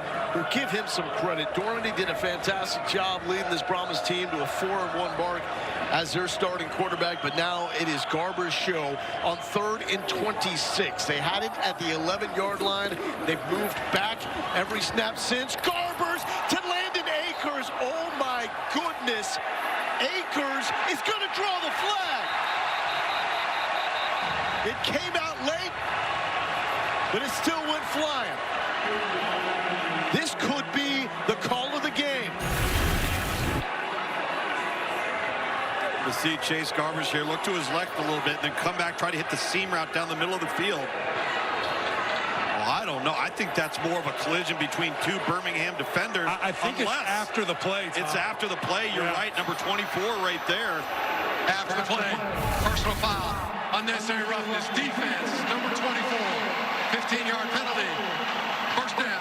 Yeah, that's Kenny Robinson. Looked like he's getting some shots. And Tom, this is exactly what was happening in the locker room. Kenny Robinson going nuts, getting overly excited, and his defensive coordinator comes over and says, hey, all that emotion is great, but we need it on the field, and that's exactly what they didn't need, is that type of emotion. But remember what we heard from Skip Holtz last week. It's the little things, these stupid penalties like we just saw right there. Eventually, those are going to be the things that catch up and beat us. Yeah, you saw Skip Holtz on the sideline mouthing 3rd and 25. He's beside himself. And again, these are things that this team has typically not done. This is out of character for Birmingham to not play smart. Stallions need to bow up here, 1st and 10 in the red zone. Haven't been able to slow down this man so far today. Anthony McFarland, 17 games in the NFL, all with the Steelers. Trying to work his way back. He's only 25 years old. There's still opportunity for McFarland to get back to the league. He's coming off aiding his shoulder there a little bit. His right shoulder's drooping down, and you can visibly tell he's in pain. This is the part of the field you'd like to see. Big number 3, Cody Latimer, left in the first half of this game with an apparent leg injury. Ellison bouncing, rumbling into pay dirt.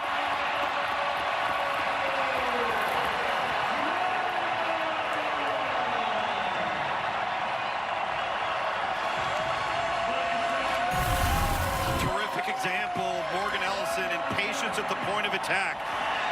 Tries to take it up inside, shows some lateral balance and agility, and then is able to get his shoulders square and back downhill to get that full head of steam. And look what we have here. Uncharted waters for the Birmingham Stallions.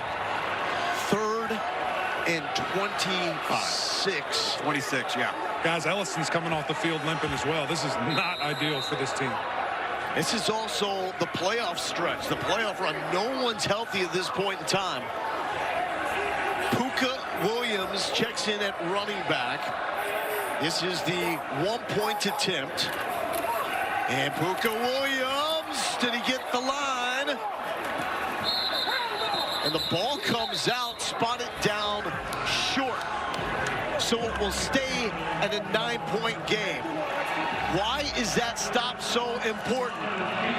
Because a 9-point game in the United Football League is a 1-score game. If Puka finds the end zone right there for 1, complexion to this game entirely changes with 8:35 left.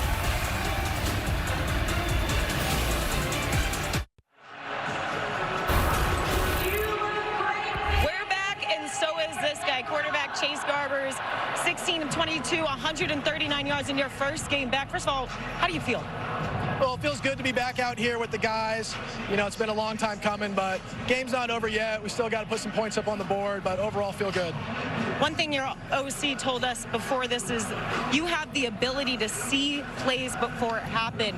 When you're able to be in the red zone, what goes through your mind and how are you able to do that? It just goes back to game planning, you know, all the possibilities that they could bring at us at defense and our answers for that. You know, ultimately we got to get in the red zone every time we step on the field, so we're trying to do that. Good work so far. Thanks. Thank you.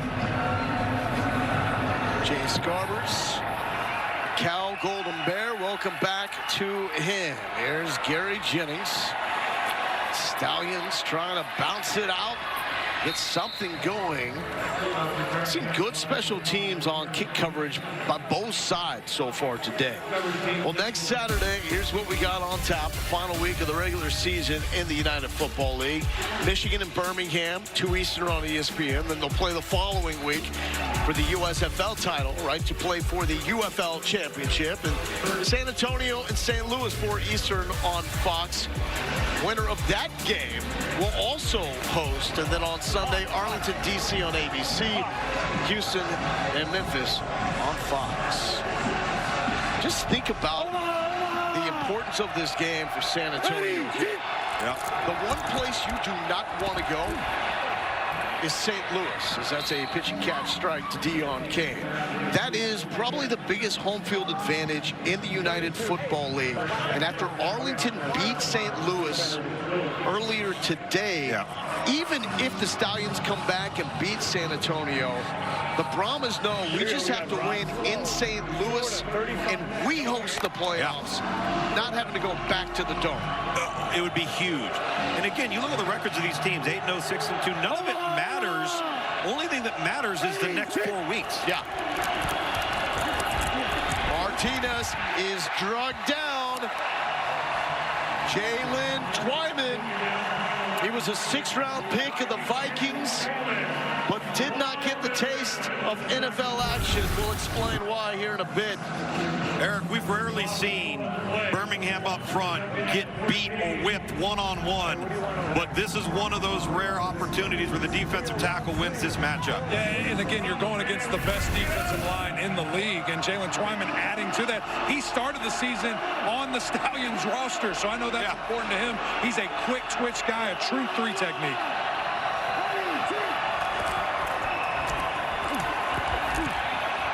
Martinez into a tight window to Jay Sternberger, who keeps fighting to the 50-yard line. But going back to Twyman, he's a 6th-round pick out of Pitt to the Minnesota Vikings. In the summer before his rookie year, he goes back to Washington, D.C., his hometown, to visit his aunt. He is shot 4 times. Still was able to report to camp, but never ultimately got healthy enough from those gunshot wounds to have a shot in the NFL. You can see one of them right there on his arm. On his right arm there, right at the top of his bicep. 3rd and 4. This place is bouncing. Martinez overthrowing Deon Cain. And the Brahmas hold on 4th and 4. And putting that sword back is Darius Phillips. He's been huge in his return.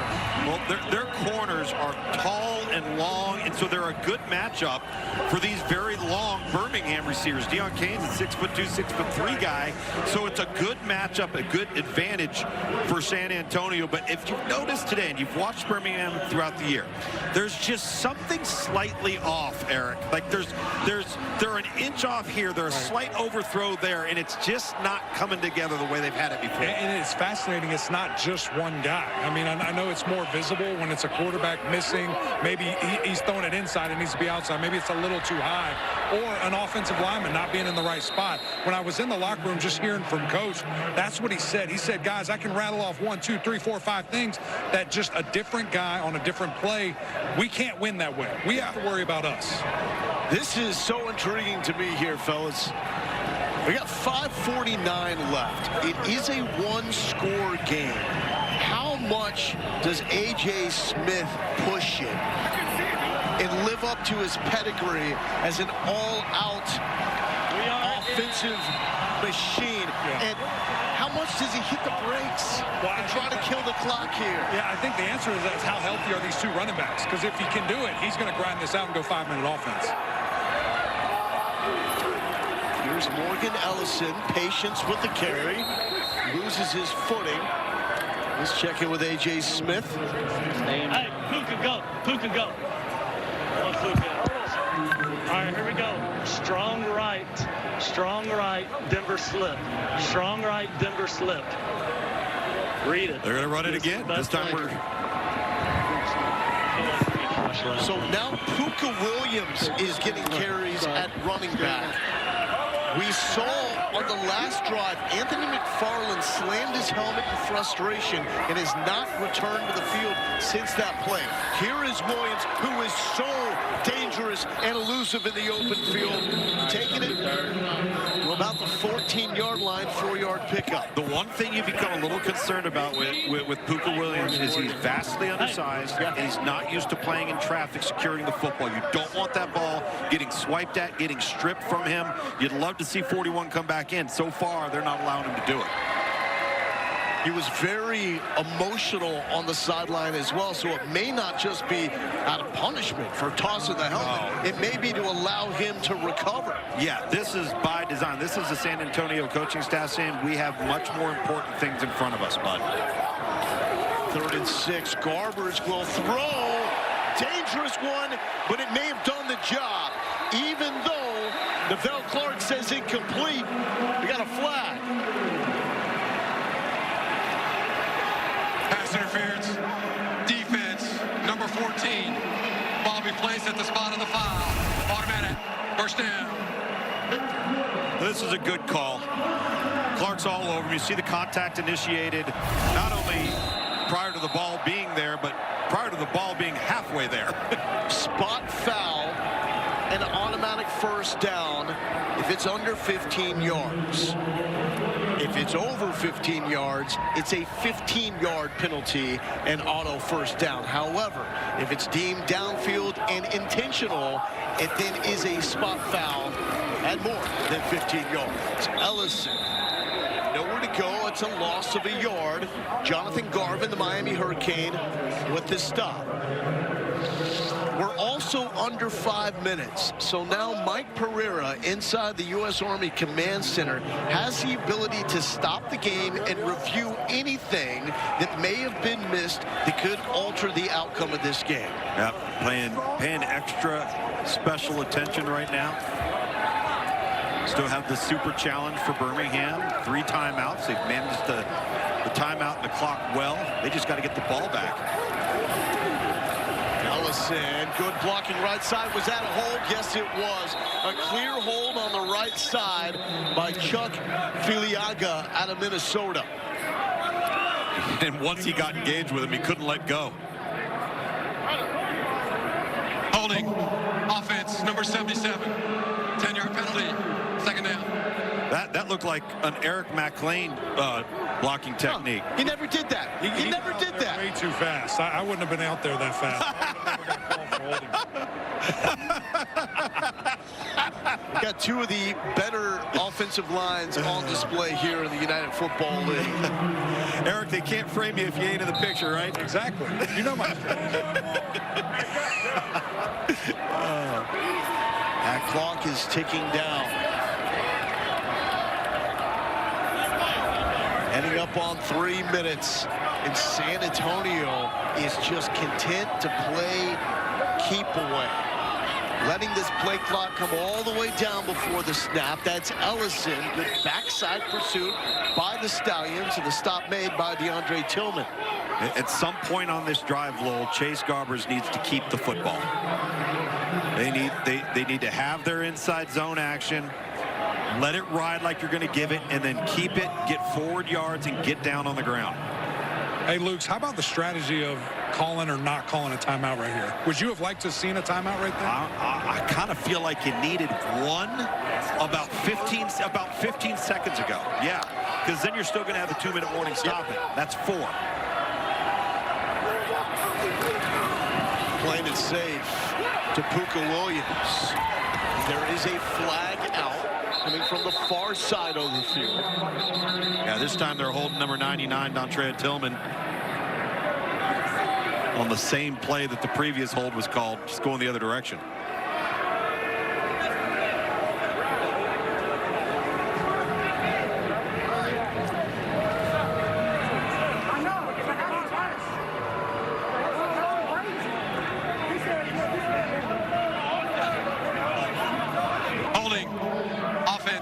Number 67. That penalty's declined. Results of the play, 4th down. So that was called on Aaron Montero out of Boston College.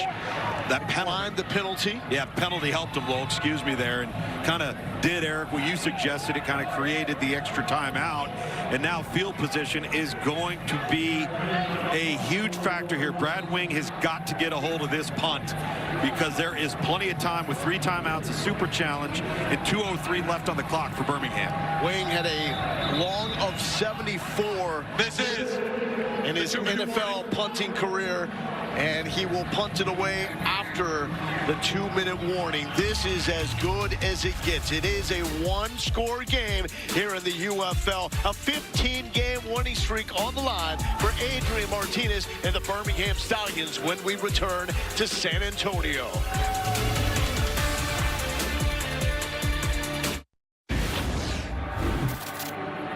You got the ball to win the game, brother. What's going through your head? Go execute. Same thing as the whole rest of the game. It's on us. Not about what they're doing, about what we're doing. Love that, brother. Thank you. 2 minutes remain here in San Antonio. The Brahmas fighting to host the XFL Conference Championship game in this building.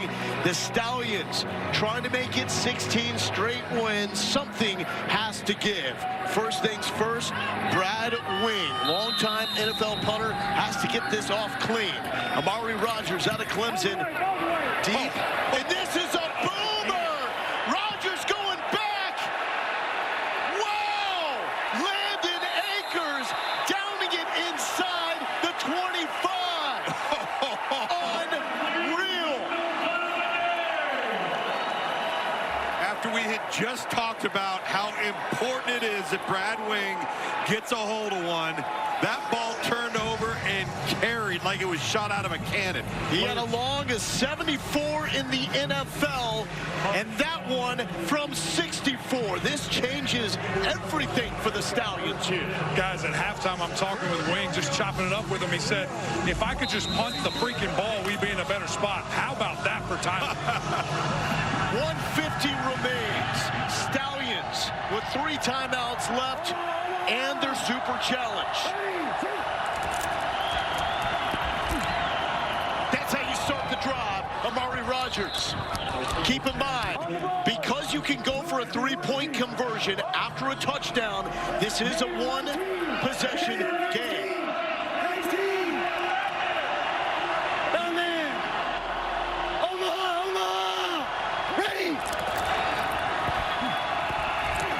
Look to the sideline, miscommunication, and he had Kevin Austin.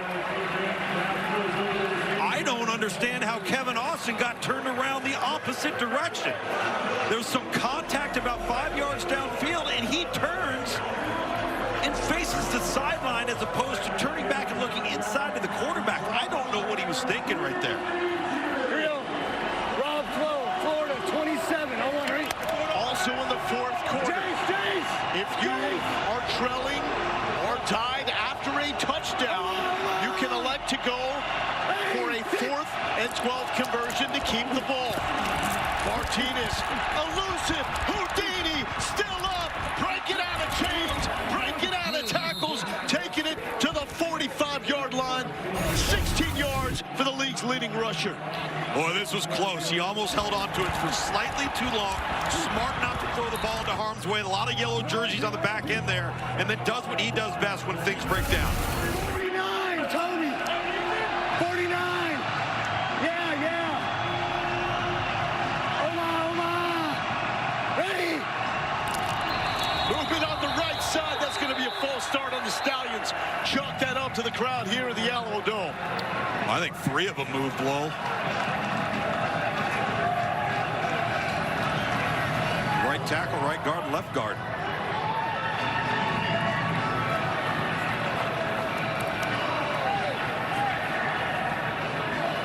Ball start.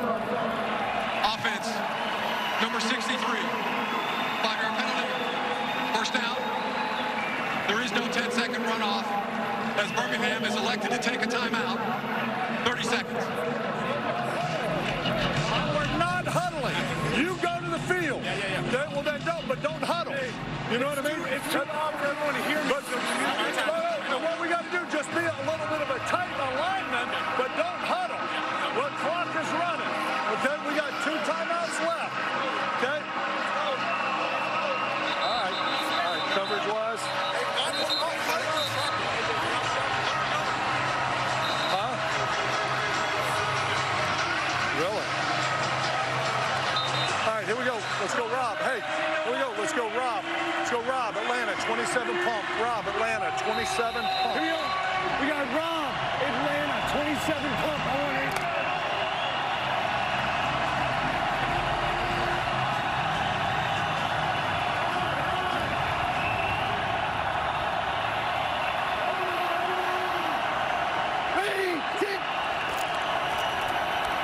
Scott nearly got him.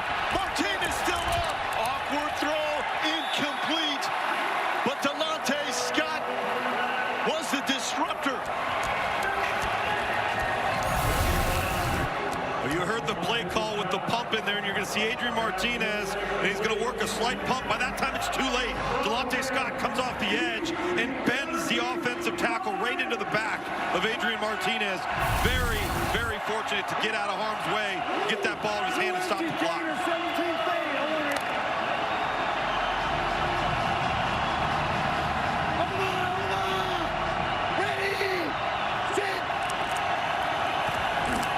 Quick out. And complete to Marlon Williams. Williams with 7 yards. Okay. 2 downs to get a first here. Okay. Here we go. Let's go. Here we go. Let's go Lou empty. Let's go Lou empty. Let's go Gator. Gator, 17 safe. Or go fade.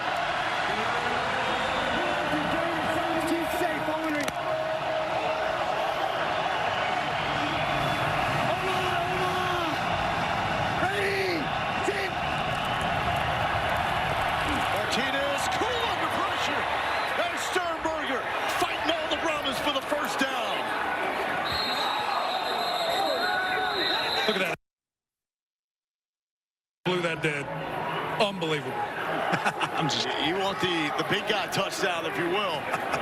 You know what I noticed pre-snap there, guys? As soon as Coach called that play, Martinez tapped Sternberger, and I think he was saying, I'm coming to you, brother. Get ready. Well, he pumped to the flat to his left hard to move the defense with the pump in his eyes to come back over the middle to Sternberger. You're right. Stallion needs the score and a three-point conversion. That stays in bounds. Birmingham is going to have to use one of the final 2 timeouts. Second charge timeout. Birmingham. 30 seconds. Another clutch play by Bo Pete Keys out of Tulane. We got to score. Okay. All right. Nice job. Nice job. Okay. Getting a lot of 3D. Yeah. 3D. Thinking Playing off, rallying right now, but yep. Thinking 48. Good. Okay. You want 48 stop or you want 48? 48. Huh? 48. Okay. With where we are, you want? Let's go. Hey, let's go. We'll go Rio. But the Rio better than Rob, right? Rio.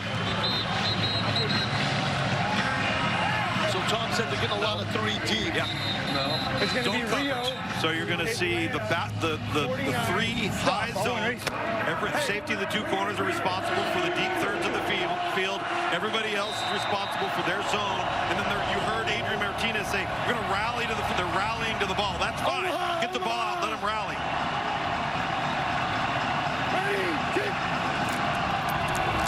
Pressure. Martinez. How did he do it again?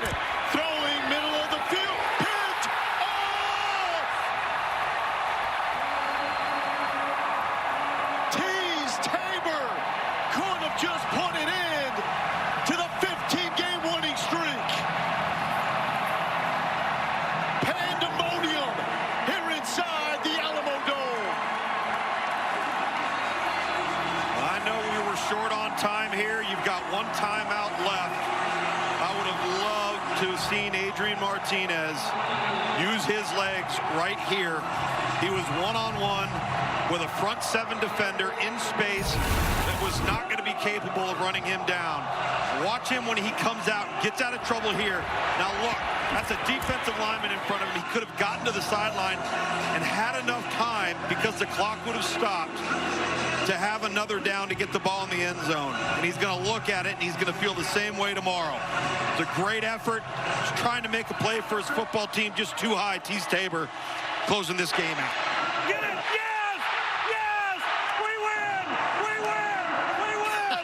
We win! We win! Yeah! How pure is that? We win. We win. Give me a hug. Keep it simple.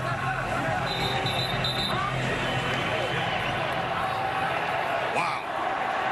He loves the game of football. He is a legend, Wade Phillips, and wants to keep going. 22 seconds remaining. Tabor playing with the Seahawks just last season, and comes up with the defensive play of the game for the Brahmas. There is a flag down. And Tom, you want drama. These last 2 weeks of the regular season are delivering everything you could want. Sure. I think most people felt it was a foregone conclusion that XFL Conference Championship game would be held inside the Dome in St. Louis. But it could be here. But with that Arlington upset earlier today, that changes everything, and another flag is out. Yeah, some extracurriculars, some heated exchanges here. It gets emotional, man. You're so excited if you're San Antonio. You've finally derailed the momentum of this Birmingham Stallions football team, and you've got pride on the Birmingham side. They haven't experienced much of this. No. And Wade Phillips has an opportunity to go to St. Louis next weekend, get a win against the Battlehawks, which would mean the XFL Conference Championship game would be in this building. Yep. You heard, well, you could see him mouthing the words, Skip Holtz telling his football team, you got to play with class. You got to know how to handle the ups and downs. You're going to win with class. You're going to lose with class. They got beat today. Birmingham is taking their last time out. And we very well could be watching the teams that ultimately will meet in the inaugural United Football League championship game. Could very well happen. And with Birmingham, you know, it's so hard to win once, let alone 15 times in a row, especially in professional football. And so to have a loss like this at this time, it might not necessarily be a bad thing, EMAC. It might be a press to reset and get refocused and re-energized. I agree with you, man. And it's how do you respond? How do you respond from this? How can you channel it? How can you use this loss as a lesson to propel you forward? Because ultimately, this means nothing in regards to the ranking standings. When you don't have the weight of the streak on your shoulders anymore, it's over. He's trying to be 1-0 next week. Wade Phillips has done it. He has brought it in to the Birmingham Stallions' 15-game winning streak. And for the first time since May 13, 2023, the Stallions go down. And now a real possibility that San Antonio can play in the postseason in this building. This is everything you could ever want in spring football. The United Football League is delivering yet again. For Tom Luganville, Caleb Burton, Eric McLean, and our entire crew, I'm Logan Lindo. Thank you for watching the UFL.